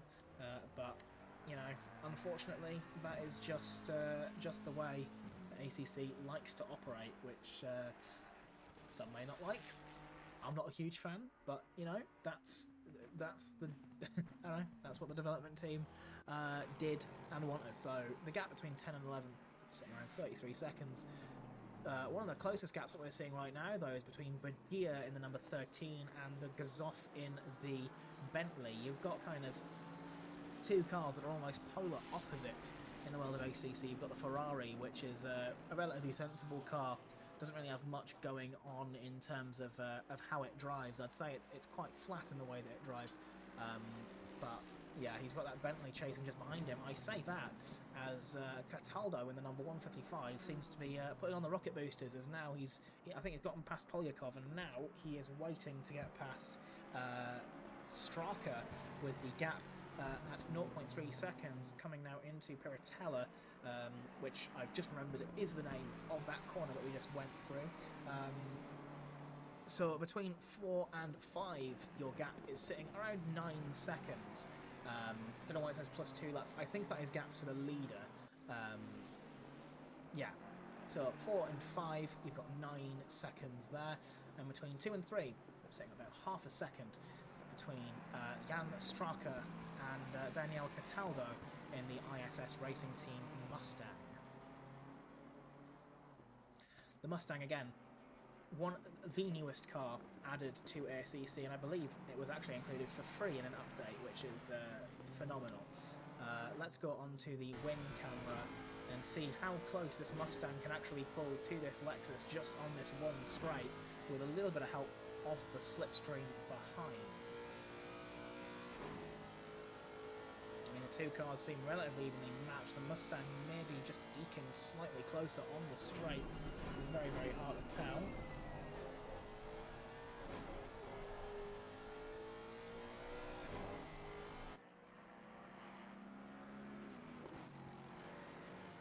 The battle of the V8s here in second place, with the Vin Motorsport car of Straka being chased down by the Ford Mustang of Cataldo.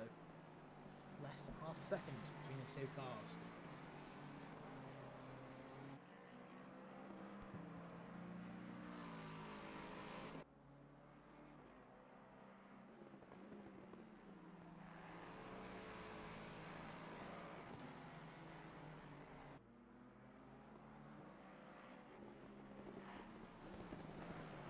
I will try and keep you guys as up to date as possible.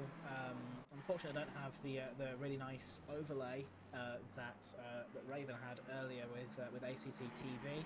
I don't do enough broadcasting to make that a valuable investment. But if ACC TV would like to send me something over, I certainly wouldn't complain, because I really do love what they do. I do see yellow flags on the start-finish straight. And I reckon that's just a team that maybe got yellow flags and then returned to the pits, which is a known bug in ACC. It looks like the gap is still around 0.3 seconds between Struska and Cataldo. The Ford Mustang trying to use that slipstream, trying to follow the exact line of the number 863 Lexus RCF into the first corner. The gap down by about a tenth. The Mustang slightly later on the brakes. Will he make the corner? Yes, he does. Lexus seeming a little bit more punchy through the corners.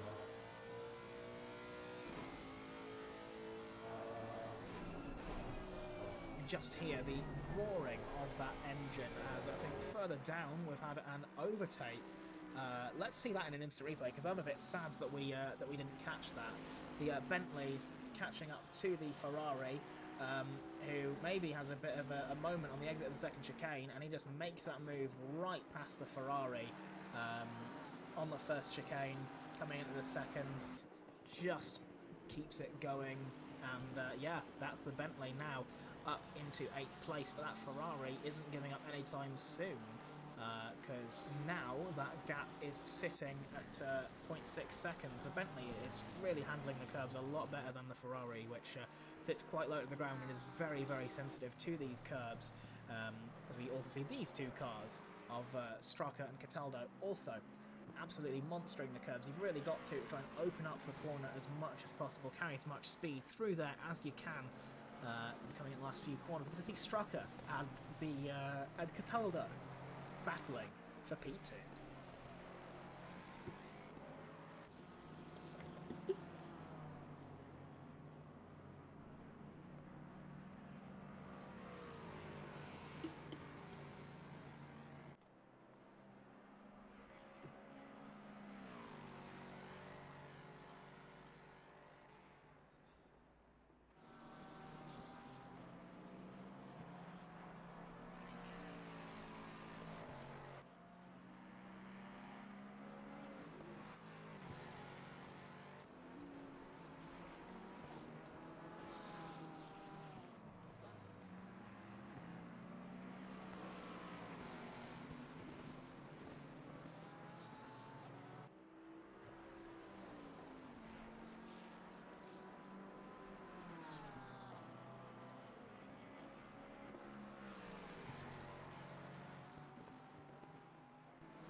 We've also seen Straka set their personal best lap in the number 863, a 1:42.275, and Cataldo just about 2/10 slower on that last lap as well. We've got Rosenboom and Sophie currently in the pit lane, who are going to drop down a couple of positions.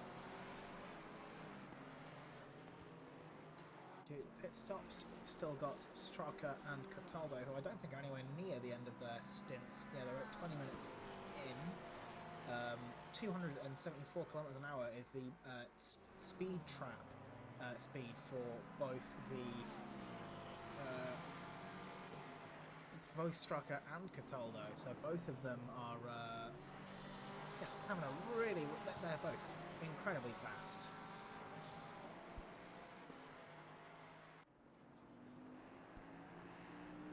It is again that the power of the V8, and I think they're both powered by relatively similar motors. The RCF GD3, of course, being I think. Hang on, I have literally the internet at my fingertips. I don't know why I'm not just looking it up.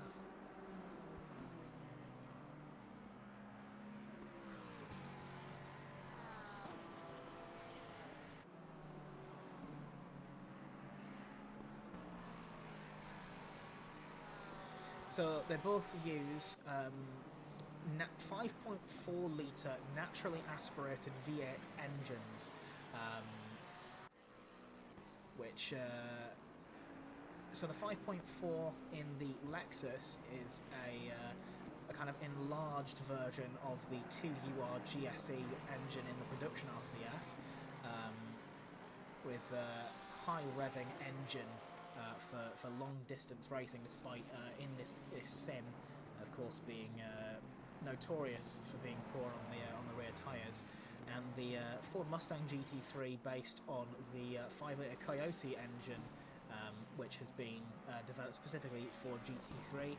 Again, naturally aspirated V8 developed by Ford Performance and M Sport, which is competitive within that kind of range, and it was developed for the FIA GT3. 6-speed sequential racing gearbox in them both, and the Mustang GT3, it's got that louder, traditional American muscly roar to it, while the Lexus is more kind of, I want to say more laid back, but that's not really the word I'm looking for. It's got less aggressive. It's got less of a growl to it. I mean, of course, it's still just as loud and in your face, but the Mustang, is screaming what is a kilometre, as we're also seeing these two cars going side by side at the far corner. Ooh, contact there. Bit of a dive bomb from the number 330, seemingly diving into the side of Kalvenberg, who goes right back past.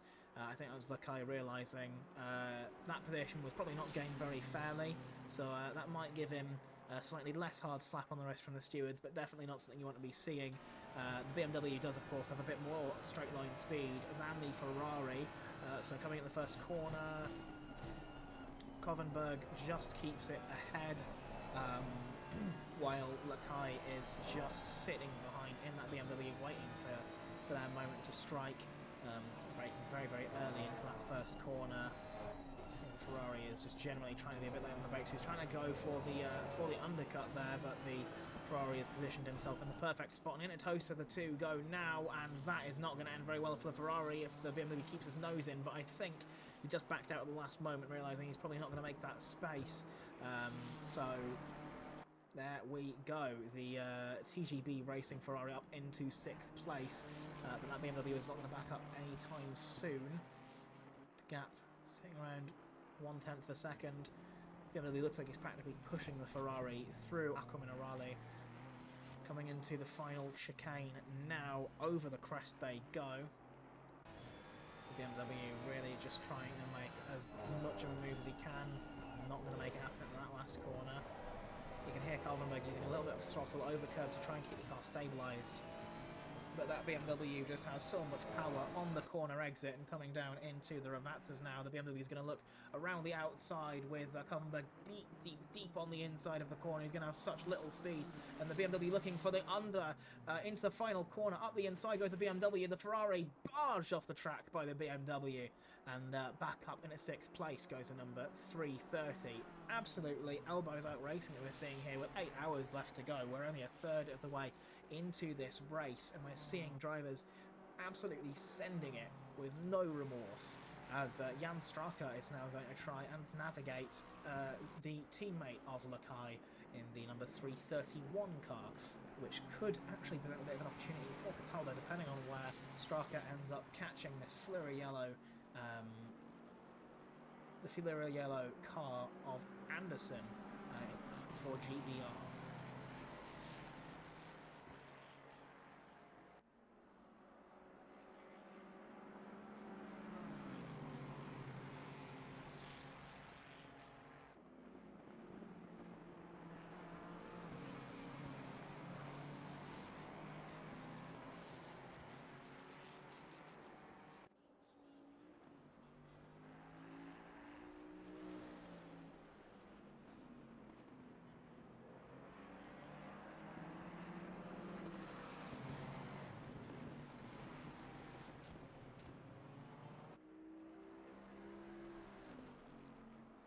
They're still behind this this GBR BMW, seemingly not wanting to let up anytime soon.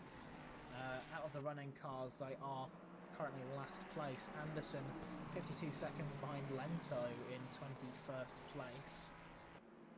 Jan Straka really just trying to make any sort of move that he can, and this Mustang knows this is going to be really the only opportunity they're going to get. The Mustang sees them getting a little bit squirrely on the exit. He's looking for a move up the inside of the final chicane, but that is definitely not going to happen anytime soon. As we go back to the main TV cam, the Lexus, I think he's being helped a little bit by the slipstream of that BMW, which is definitely giving them a little bit more straight line speed. He's using a bit of the indicators as well. Is that him saying go that way, or is that him? It's very hard to tell. If you are going to use your indicators, can I suggest go to that side of the track, the side that you're indicating towards, and maybe just let off the throttle a little bit to let the faster cars behind you pass without causing much of an incident. The Lexus looking up the inside, Anderson braking very, very early in the first corner, lets the Lexus by no problem, while Cataldo is stuck behind. Ooh, that was weird. Here we go. And the Mustang flashing the lights, going around the outside, just about able to get past Oliver Anderson in 22nd place in the number 331 car. But that has opened up the gap between second and third to over a second. So this does give Straka a slight bit of breathing room. And the Morris Joneses in the 343 car in first place now have an even wider gap to second, sitting around 46.7 seconds.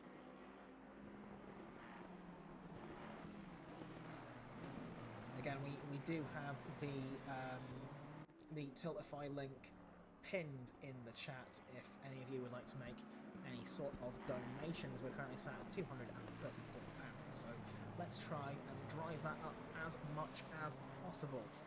Also, would like to mention a couple of ACM's sponsors. We've got Big Brain Racing, who are our fellow racing league. We've got a lot of friendly people from there who really do help out a lot. They've helped organise this race, and Raven, of course, being a part of Big Brain Racing as well. So cannot thank him enough for all the work that he does. And ACM, your go-to place for multiplayer racing. I was the voice of the ACM trailer for a little while, yeah, ACM, perfect place to go racing if you want to get into online racing on ACC. This is actually where I started, in ACM at this track. Admittedly, the weather conditions were a little bit worse. It was dark, it was raining, and I was very, very bad and very, very scared. I think since then I've very much improved, but ACM has been a fantastic spot for me to kind of learn and grow as a driver, as Cataldo learns that there's a gap there into Tosa, but the Lexus is looking to do a little bit of a cheeky over-under coming through to Piratella. Can't make that happen. That's Cataldo up into second place. Fantastic work there with the Mustang there coming up into second place, making it Ford Mustang 1-2. But yeah, ACM has been a phenomenal place for me to learn how to properly race against other human beings, and yeah, wouldn't trade it for the world. Yeah, without ACM, without sim racing, probably wouldn't be in this position that I am in today. You know, with all the friends that I've got and all the different people I've managed to meet, things I've managed to go and do, all because I decided to start racing pretend cars. So yeah, shout out to ACM for kind of giving me somewhere to be. And if you are looking at getting involved in some races, ACM constantly has a lot of series and races going on, lots of different tracks, lots of different cars, and weather conditions as well. Can't forget that. So if you want to see some good racing or get involved in some good racing, join ACM today as we see. Speaking of good racing, through the first chicane goes the Lexus and the Mustang. The Lexus running off the track a little bit there, just about manages to keep it facing the right way, a bit squirrely on the exit of the first chicane, but Straka down in third place, wants to try and get a little bit further up. He's going to have to push very, very hard to get where he needs to be. We've also got G-Portal, who are one of our sponsors, who provide top quality game servers. You know, if you've got the hardware lying around to make your own server, it's still a pain to set up. But with G-Portal, you can make it easy, because everything's hosted in the cloud, which is not a magical thing. They just provide you with the space that you need to be able to connect with your friends and play those games online that you've always wanted to try and set up your own server for. So if you're looking at maybe getting game servers set up, so this current server, I believe, in this race is being run on a G-Portal server. We heard Raven earlier say his Valheim server is using G-Portal, so he can speak from experience.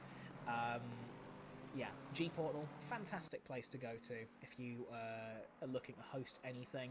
G-Portal is your place to go. They've been a proud supporter of ACM, and yeah, absolutely go check them out if you want to try something new in your online gaming world. Get your Valheim servers, maybe even Minecraft. They might do Minecraft, actually.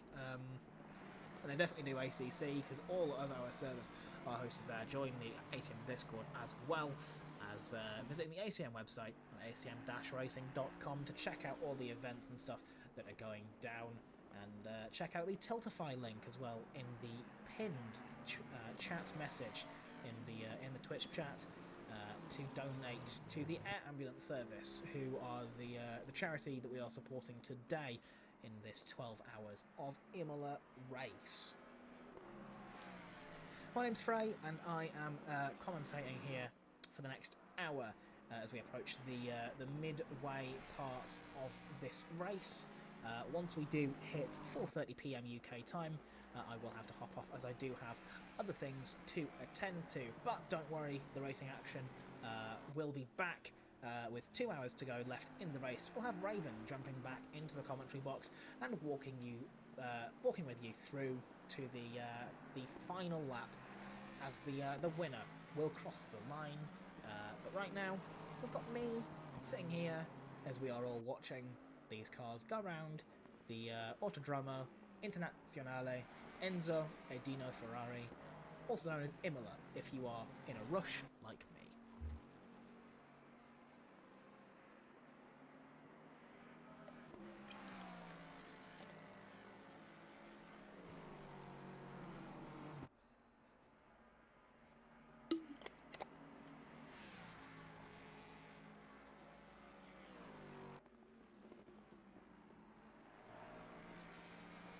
And as I go and refill my water bottle, we're going to put you on board with I'm going to put you on board with Caltado as I go and quickly take a comfort break. So here we go, as you get a feel for how these cars and this track interact.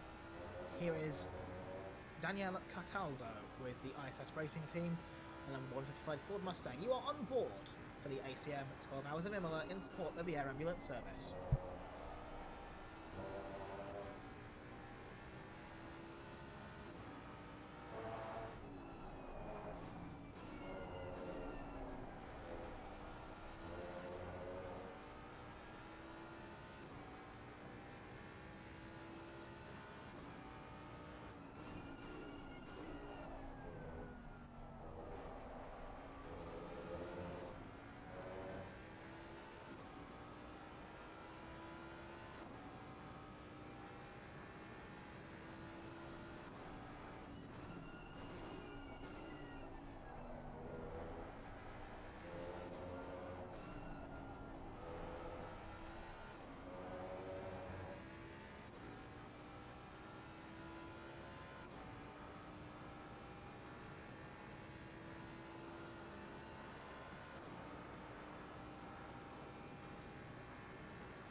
Alright, ladies and gents, I am here one more time, ready for more racing action.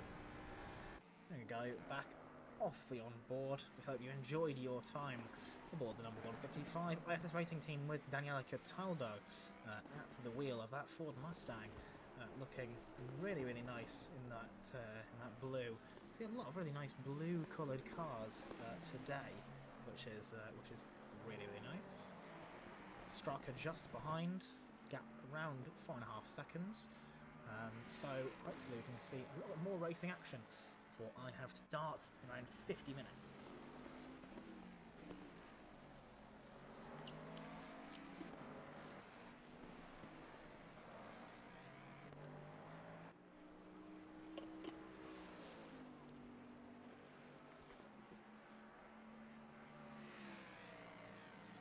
And once again, for those who are just joining in, this is the 12 hours of Imola raising money for the air ambulance service, who do some phenomenal work across the UK.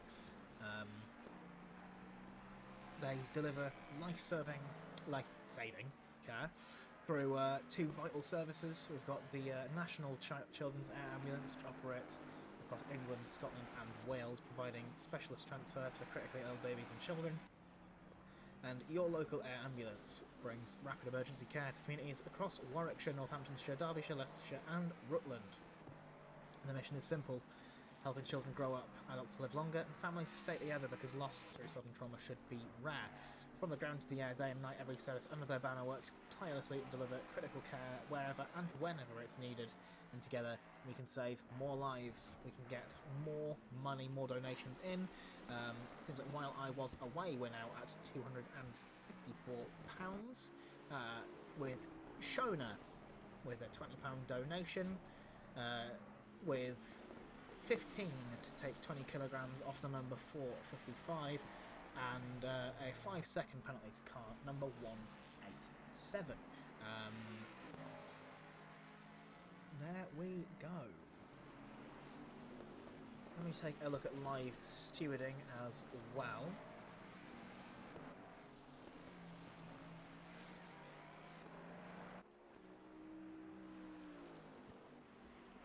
The number 330 has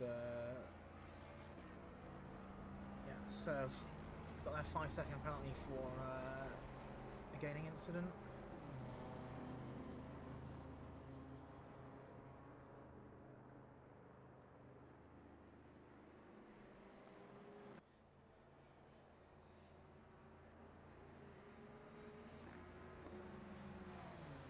So yeah, absolutely. Thank you very much for your £20 donation there. Now we're at £254. We're halfway through, and yeah, ready to hopefully we're going to earn a little bit more money for the air ambulance service. We were talking with Andy, who works with the air ambulance service, earlier on today. He's been talking about a lot of the fundraising efforts happen across the UK, the amazing work that they do everywhere, and yeah, it's you know, again, hopefully it's a thing you'll never have to need, but they do some exceptional work across the country, ensuring that people in these critical conditions who need the help as quick as they can get it that fast. Through the use of the air ambulance service, we can make sure that people's lives are saved, and yeah, hopefully we can raise a little bit more money. We're at £254 now. Thank you again for all of your donations coming through. Let's keep it going for the next 8 hours of this race. We are a third of the way in. You've got me, Frey, in the commentary box for another 45 minutes before I have to hop out.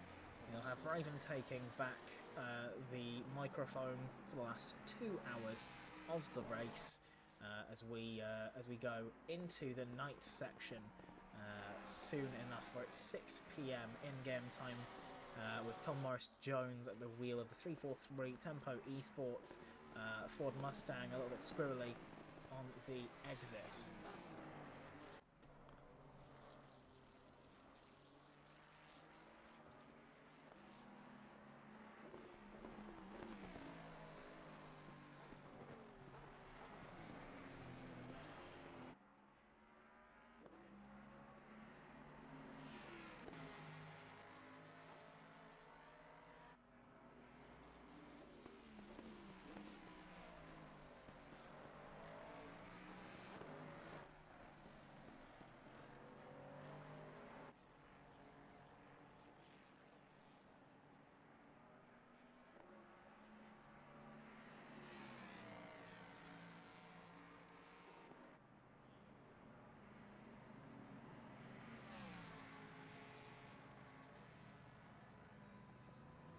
apparently we're at that point in the race where kind of nothing's really happening throughout the track. The gaps have opened up a significant amount, kind of everywhere. We've got Aaron Chong at the wheel of the Legion Esports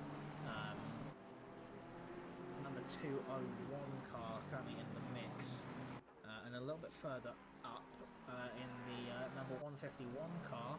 We've got Peltari chasing down Botcher in the 187 NFBF Racing Team car, the McLaren. We've got a spin there from Sophie, who I think has managed to recover okay. And Takuto Yamaguchi, who has also had a little bit of an issue there. Let's go and have a quick instant replay. Coming through the first corner, yeah, just carries in too much speed.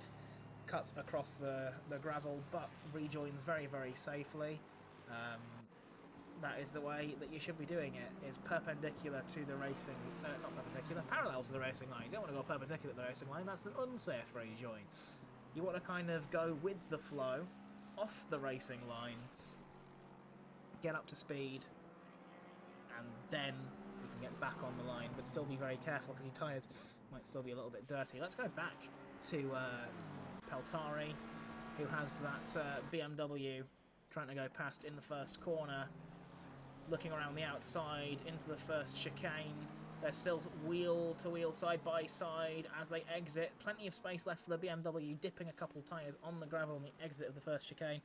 Botcher just able to hold on. The all-black BMW of Peltari still chasing them down. B Motorsports with the Finn at the wheel, absolutely flying through, coming into Tosa. We've also had an overtake on Oliman by Lakai in the number 330. Sorry, we're jumping around a lot because there's a lot that is just happening out of nowhere, seemingly. Coming into Aqua Minerale they go now, no space being left for that BMW, so just closing the door on him there. The NFBF 720S car making their way down towards the final chicane. The BMW going side by side with them. It's nearly wheel to wheel as they enter the final corner. The BMW monstering over the first curb, the McLaren over the second, and the BMW looking like they made that overtake on the outside, but perhaps off the track there. Very hard to tell. So if we go back by about 15 seconds, let's go to the Helicam. And actually that was not off the track because the BMW still had its wheels on the curb, so that was just a very, very good move. A little bit on the limit there from Peltari, but at the end of the day, if you're not on the limit, you're probably not succeeding. As we are now on board with Botcher, who's now going to be chasing down Peltari for P9.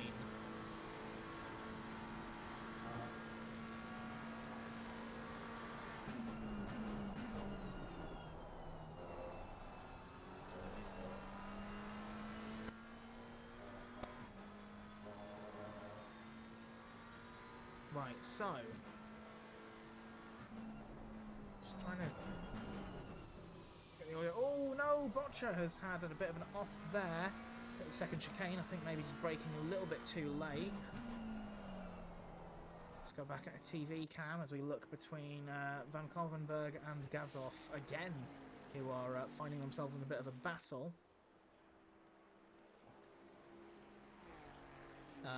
Yeah, we're seeing these two drivers really giving it their all here, with the Bentley about a second behind the number 28 Ferrari TGB Racing.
see that Bentley is actually getting closer and closer to the Ferrari.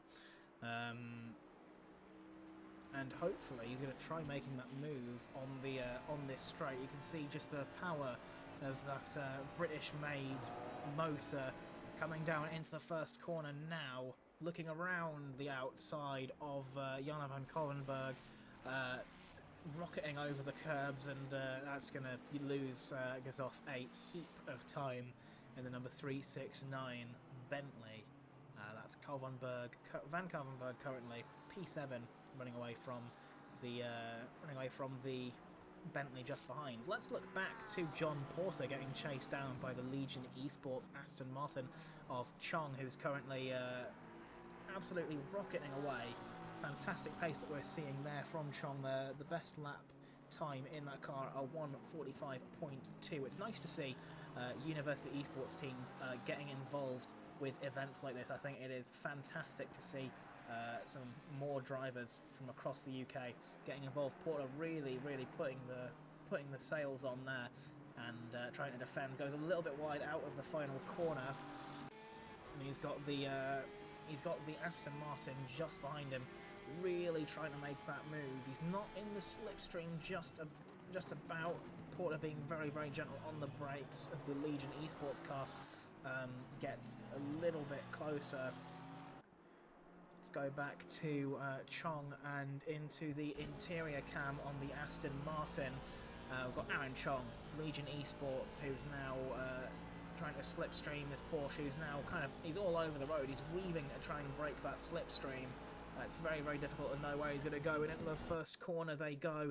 The Aston Martin up the inside. Legion Esports bouncing over the curbs on two wheels for a moment there, but he manages to make that move up into 18th place, and he's got the number 22 McLaren lapping him, just about going past him. Fantastic move there from the Legion Esports car of Aaron Chong on two wheels through the first corner and able to get past John Porter in the Porsche.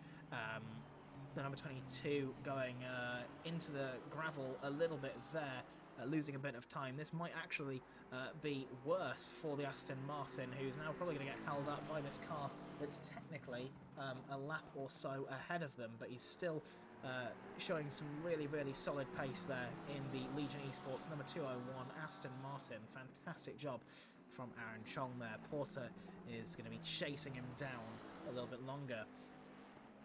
If we look a little bit further up the grid, we've still got the TGB Ferrari driven by Van Kovenberg in the number 28, chased down by the Bentley number 369 driven by Borjan Gazoff. Really just trying to make any move they can. Also, I want to apologise if I do butcher any pronunciations of surnames. I am a British man, and unfortunately mispronouncing surnames is kind of a part of my DNA, as much as I wish it wasn't. So I did try my best, but if you have any corrections for me, please do let me know. I don't mean any offence by any of it. This is purely just me making guesswork. So, we've got Van Kovenberg in the number 28 TGB Racing Ferrari, the Belgian driver, trying to keep that Bentley at bay. The boat looking to sail past at the first corner. 28 puts themselves in the middle of the track, but they're wide going through the corner, and the Bentley sees the opportunity, he takes it, he's passed, but he goes a little bit wide on the exit of the first chicane as well, and that gives the TGB the perfect opportunity to get right back past him, and barrels on through there, back up into 7th place, just about keeps it within the track limits there. The Bentley probably driving a little bit in anger there, making that mistake, and unfortunately losing that position. Now 0.5 seconds separates the two on their 141st lap of the Imola circuit. The two seem to be relatively evenly matched. The best time for both of those cars being very close to each other, both at 142.6, but it looks like Gazoff actually has had the faster lap last time round, a 143.0 compared to 143.6, but I think ultimately the speed that the defensive driving that Van Kovenberg is doing is just about keeping that Bentley at bay. so he's going to be unable to make any sort of move there. So let's have a look. We've got another £15 donation from 455 saying please take away our 20 kilograms car 455, and Van Kalvenberg goes into the pit lane. Now I don't know how the ballast and stuff works. Let me try and figure it out.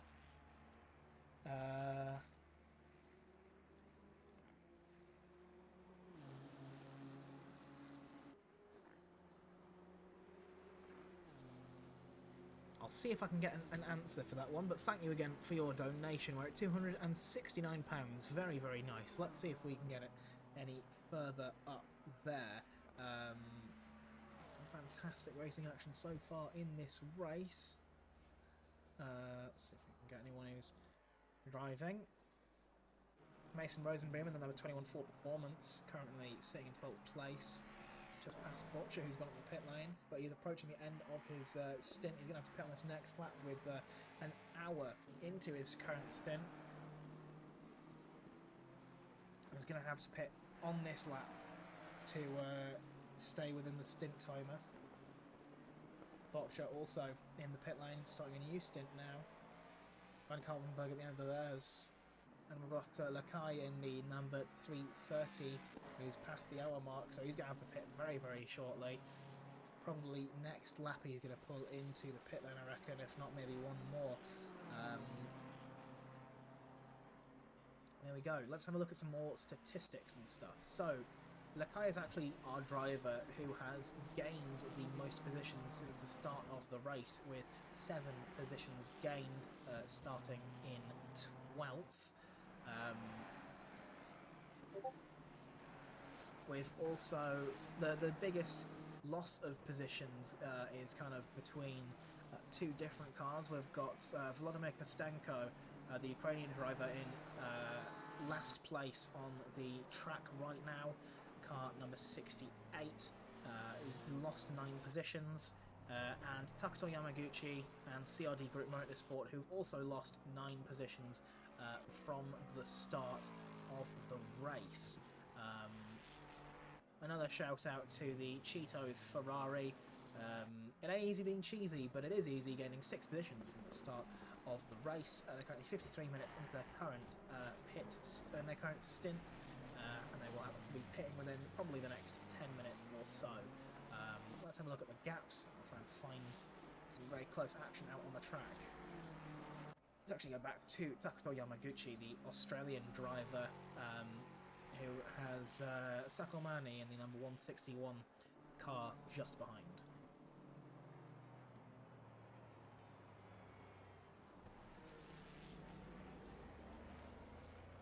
Okay, yeah, so I can confirm that ballast does work the exact same way as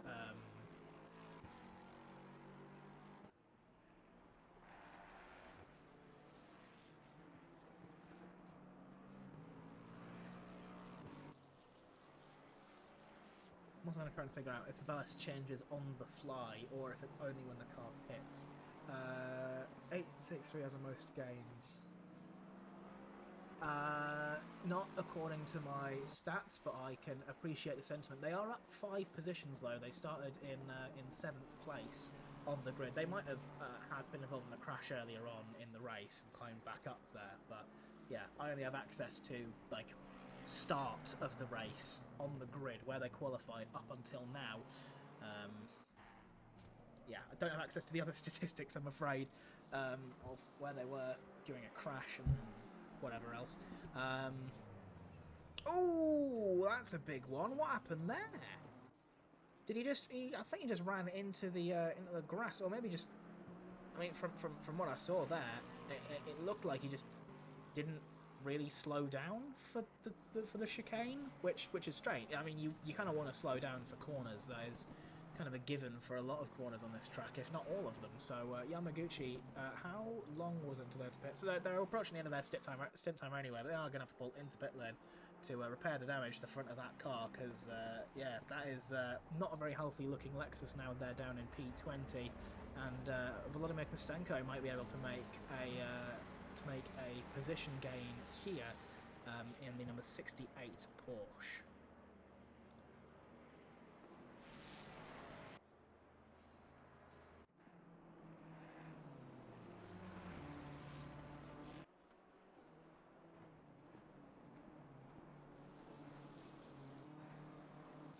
So we've got Pedro Rodriguez in the PC Group 330 BMW.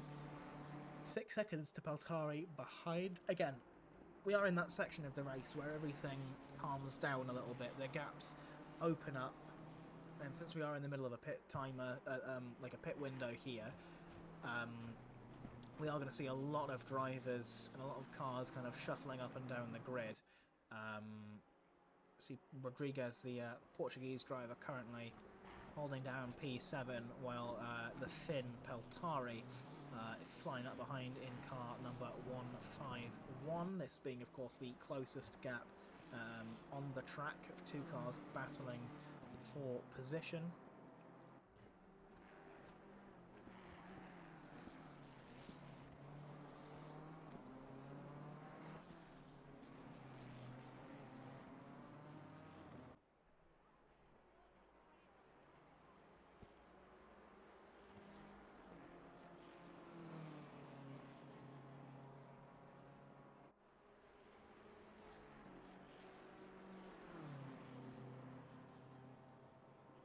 Okay, so can confirm that the donut penalties are done on the 55th minute of the hour, as I probably said before.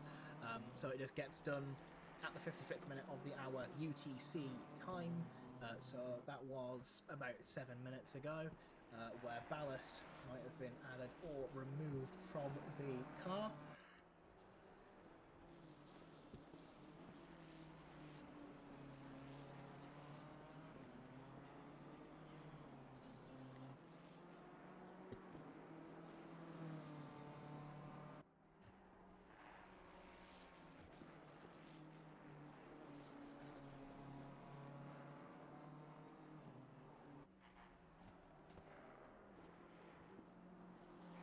Tell you what, let's go and have a look at some more fun facts.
So one of the trains on this track is named after Gilles Villeneuve, who is the legendary Canadian driver who famously said he would never speak to his, at the time, teammate Didier Pironi after a controversial win at Imola in the 1982 Italian Grand Prix. And it's one of the few circuits on the Formula One calendar and just generally in the world of motorsport that runs an anti-clockwise direction, meaning that instead of the circuit generally going right, it goes to the left at the start, and it has majority left-hand corners. And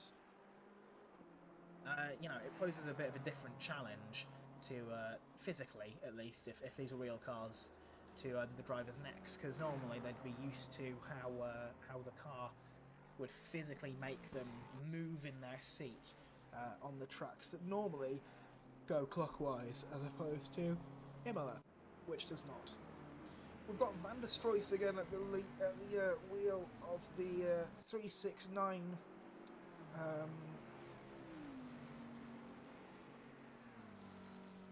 Bentley, who is currently chasing up the Brams in the TGB Ferrari, the gap between the two sitting around 9 seconds. Vorderveld in the number 22 JP Motorsport car, with Warwich just ahead.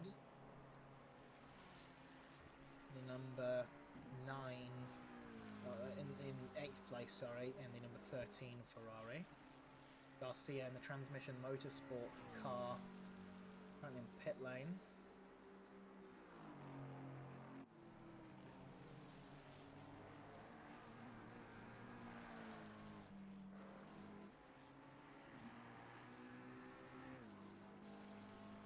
Chong currently down in 18th position with nearly 40 seconds to the car ahead.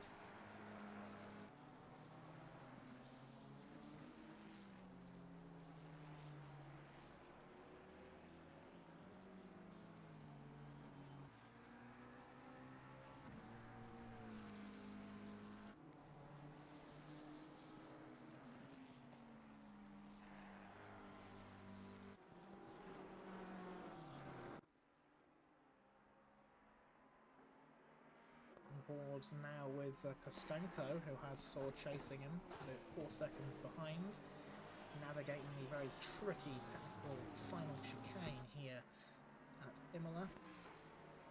If any of you do have any sort of sim racing questions as well within the next 20 or so minutes, feel free to ask them in the chat. I know we've got a lot of people cheering on their own teams in this watching on this stream, so please let us know who you're cheering on. If there's anything you would like to know about this race, about our charities, sponsors, anyone, feel free to ask the question in the chat and I will do my best to try and answer. Again, my name is Frey. I do a lot of commentary with ACM and I've been doing comms with them for a couple of years now. I've been a long-standing member of the community and I've been sim racing for about three-ish years now, ever since I started in university. You know, it's been something that I've picked up and I've never really been able to put down. And yeah, I have too many expensive hobbies, and sim racing is one of them. So yeah, hopefully I can give you guys a little bit of insight to how the drivers are thinking, what they're feeling, and generally how the cars are going to handle around this track. I don't know what that audio was, it just sounded like a gunshot. I don't know if you guys heard that as well. Apologies if you did. That was not from my mic. I'm fine, I haven't been shot yet, so that's great. So there's a lot of very tricky elevation changes through this track. Acqua Minerale being one of the most difficult corners on the circuit, for me at least, because it's this downhill braking zone with varying camber and elevation changes, and the car kind of can feel a little bit more heavy as you kind of go into this compression. Which can make the car behave in a bit of a funny way. So you've really got to be very careful through there. There's only really one line you can properly take to get as much momentum as possible. And Kostenko off the track there, letting through that Nissan GTR. I believe that is Sterenberg there. And Saw goes right on past the Ukrainian driver in the number 68 car. The PC group number 331, the Romanian driver, getting up into 20th position there, ahead of the Porsche. It's now down in 21st.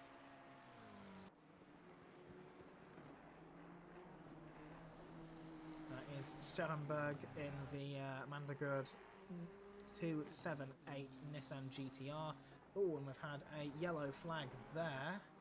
I think that was involved with Kostenko. Let's have a look here on an instant replay. The number 13. Oh, wow. The number 331 had a bit of a spin there And I think Boric just about able to avoid it all. Very, very good driving from him. Able to make that... very good driving from them to make that move and, you know, not get taken out or not T-boning Saw, who's now back down in 20th place. So very, very good reaction time from them. We've got Vorneveld ahead as well, who's now trying to get past Kostenko, who is in 20th position, but just ahead of these drivers, so he's being shown the blue flag. And yeah, these drivers are probably going to be hoping that Porsche can get out of their way as soon as possible. So again, just a use of the indicators, go to one side of the track and stay there. And Saw, again, really seems to be loving doing a bit of rally racing here. He's going for a bit of the up and under. Kostenko again going off the track. Probably struggling to keep it on. A little bit of a slide on the rear end on the exit of the corner. This is absolutely perfect if your name is Vorneveld, because the two cars behind you are kind of fighting for position. Kostenko struggling to keep it on the track, and same with Saw as well. I don't know how long Kostenko has actually been in the car, but he seems to have been struggling a little bit, and allegedly having some internet issues as well earlier on in the race. I mean, in real life you have these mechanical issues that happen, you know, with them being actual cars, but in the world of sim racing you've got things like your actual computer hardware, or even software issues, so game bugs or actual physical hardware failures that you do actually have to worry about sometimes.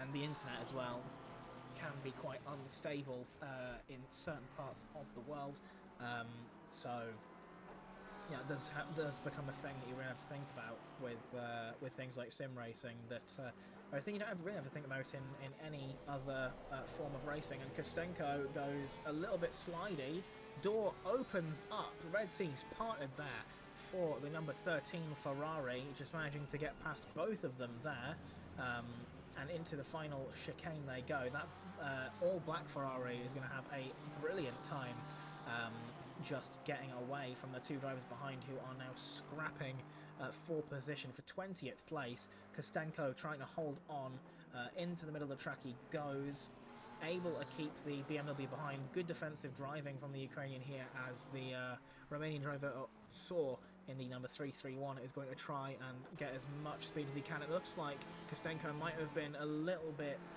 off there. Not a very good exit from the final corner, as the BMW goes absolutely flying past, but Kostenko is not going to take that line down. He's going to look up the inside into the first corner. Doesn't make anything happen. Still manages to make the corner more precisely, but ooh, a little bit of a slide through there, just about able to keep it facing the right way. Good car control there from number 68, and yeah, very, very good racing from these two. Brilliant, brilliant action that we've seen here. We've got the Hungarian driver of Adam Baroch with Sakomani in the number 161 just behind him. The two drivers are both in the Ferrari 296, so relatively equal machinery, perhaps running slightly different setups depending on what the driver's feeling. The Cheetos car getting absolutely thrown over the curbs, while the number 161 seems to be taking it a bit easier. And we've had a slide from the Greek driver. Just to see that in an instant replay, Lathouras coming into the first corner, trying to keep it going over the first curb, and yeah, just loses it on the power there. I've got no idea what happened there. But back to the fight with Boroch and Sakomani. Sakomani looking up the inside, coming into Piratella, the number 78 holding around the outside, goes off the track, and that's Sakomani past the number 78 into Piratella.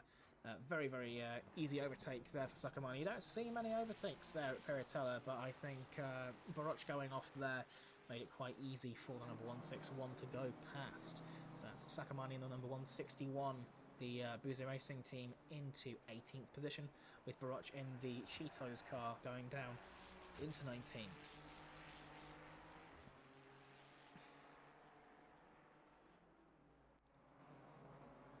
So Look at Maddie Garcia, who's currently chasing down Mallorca in the number 151B Motorsport BMW.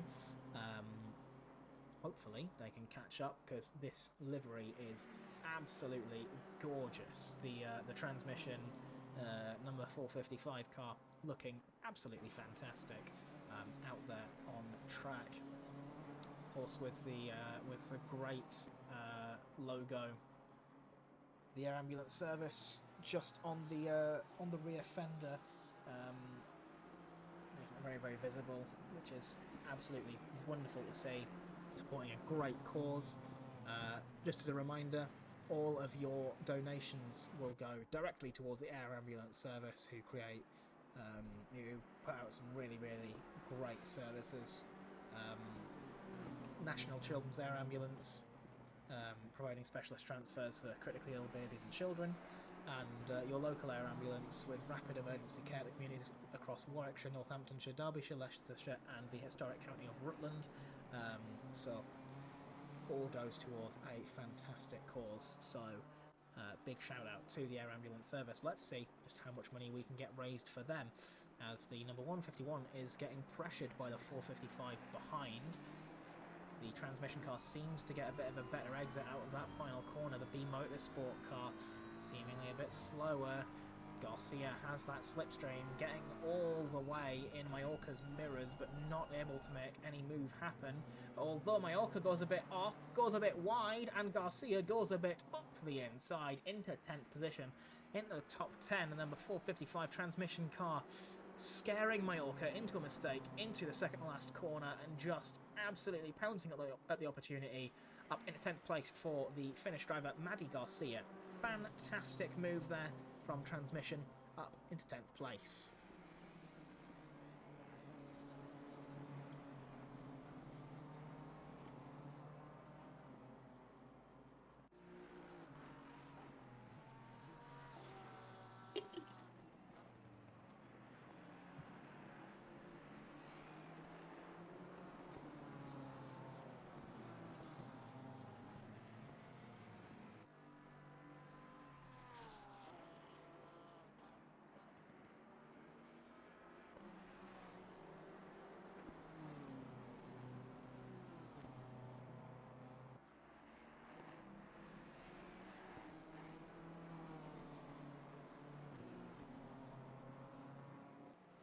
So just a reminder, we're going to approach crazy hour when we've got 6 hours left to go in the race. Unfortunately, don't think we have anyone streaming. Let me just confirm.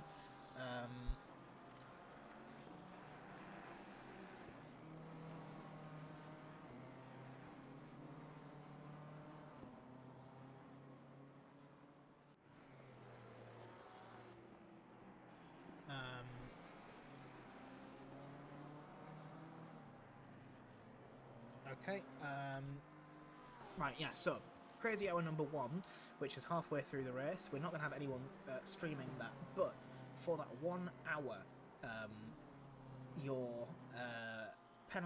donation penalties will be applied immediately. So you're not going to be waiting until the 55th minute of the hour for the penalties to be applied. They're going to get applied immediately.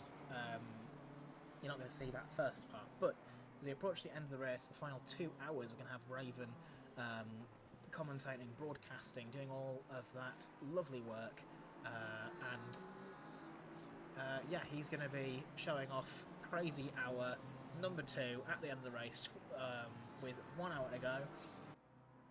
Final hour of the race, where all of your donation penalties are going to go through immediately, up until 10 minutes left in the race, where there will be no more penalties or ballast being added or removed, but your donations will of course still matter, as we are raising money for the air ambulance service, as we have previously said. So get that money in, interfere with our drivers' races, and raise money for a good cause. It's a win-win.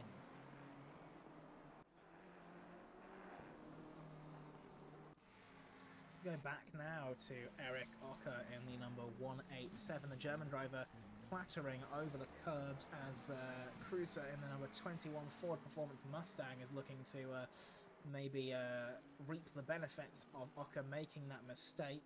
The two cars getting very, very close together. I feel like I might have just commentators cursed it, as Ocker just able to keep it ahead, but crucially, Alex Cruiser, the American driver in the number 21, just behind the McLaren, looking up the inside. He's got that 5.4 litre Coyote V8 on the front of his car, and he's made that move into Piratella. Ocker maybe wanting to go just past him, but unfortunately not able to make that happen. And that is Ocker down one position into 13th as the All-American Ford Performance outfit makes their way up into 12th place. That's Cruiser number 21 into 12th, Ocker in the 187. McLaren down 13th position. He's not going to take that down. He's not going to take that line down though, as he is going to continue to fight, and Cruiser's just going to try and open that gap up as much as possible.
Eric Ocker might be losing a lot of time.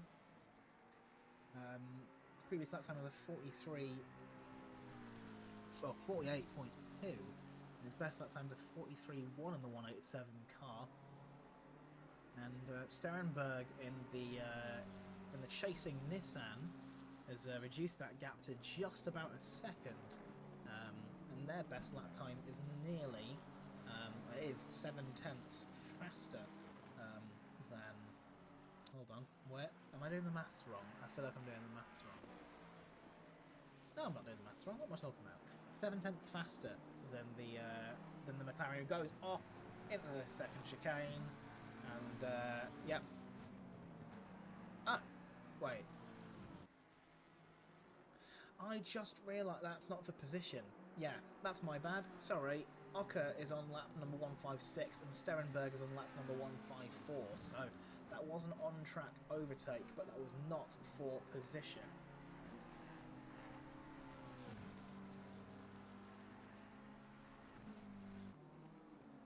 Again, we're in that section of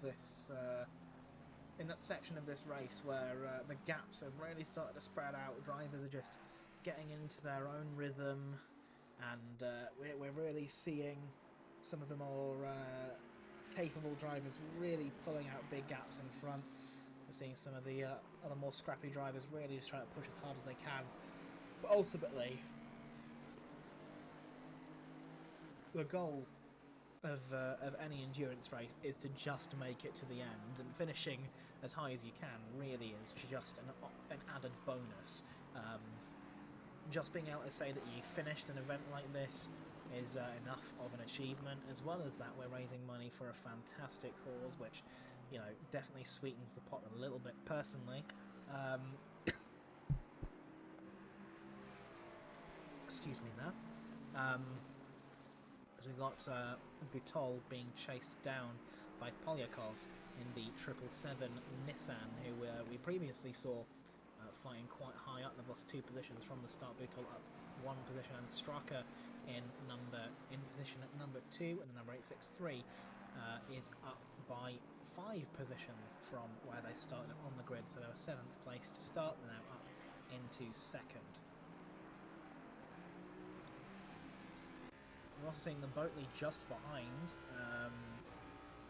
maybe helping out that Nissan a little bit, getting in the mirrors of the Mustang, who's maybe a bit worried that this car that is, I believe, 1 lap down. This is the Bentley of Van der Stroys, who is, yeah, a couple laps down on him. Could be getting themselves involved when they shouldn't be. Polyakov making their way past Van der Stroys, or they're side by side with them at least, and past. Polyakov is now going to be chasing down the ISS Racing team, and we're going to keep our eye on this battle. And should the positions change, it'll probably be the last battle that I will be broadcasting for now, unless I want some more action a little bit further down the grid, as we see Aaron Chong for Legion Esports currently down in 16th place. A very, very striking livery, as Sakamani's looking for a move now into the final chicane. Aaron Chong just trying to hold on here. A little bit too hard over that second curve. That's definitely going to open up the door for the Ferrari on the left-hand side. A little bit of wheel banging there. Chong darts over to the right-hand side of the track. Sakamani now up into 16th place with a 201 Legion Esports car down into 17th. As we go back to Butol through the same couple of corners, you can see just how much more sensible these 2 drivers have been over that final chicane, still monstering the curbs, but doing it in such a way that doesn't unsettle the car too much. The Mustang and its raw power just about able to pull a bit of a gap on the Nissan GTR, who is still very, very much in the mix, basically pushing the Mustang through, who's trying to park it on the apex and just be super slow on the corner exit. But it looks like the Nissan might actually be trying to make that move and going side by side. The Mustang doesn't seem to put up much of a fight here, but they're going to tuck back into the slipstream, and they're going to look on the right-hand side of the track to try and make any sort of move back, but they can't do it. The Nissan of Polyakov has made its way up into the 3rd place onto the podium. 777 car past the number 155 of Butol. Well, honestly, I cannot say just how grateful I am for everyone putting in their donations and this awesome racing that we get to see. Sim racing always continues to amaze and astound me at just the quality of the racing that we get sometimes, as well as being able to do things like this where we get to raise money for a fantastic cause. So, even though I am going to be stopping my part of this stream very, very shortly, I do want to give a massive thank you to everyone who has been involved. A huge thank you to the stewarding team, who are, of course, putting a lot of effort into making sure that this runs smoothly and that drivers are, punished appropriately for being silly.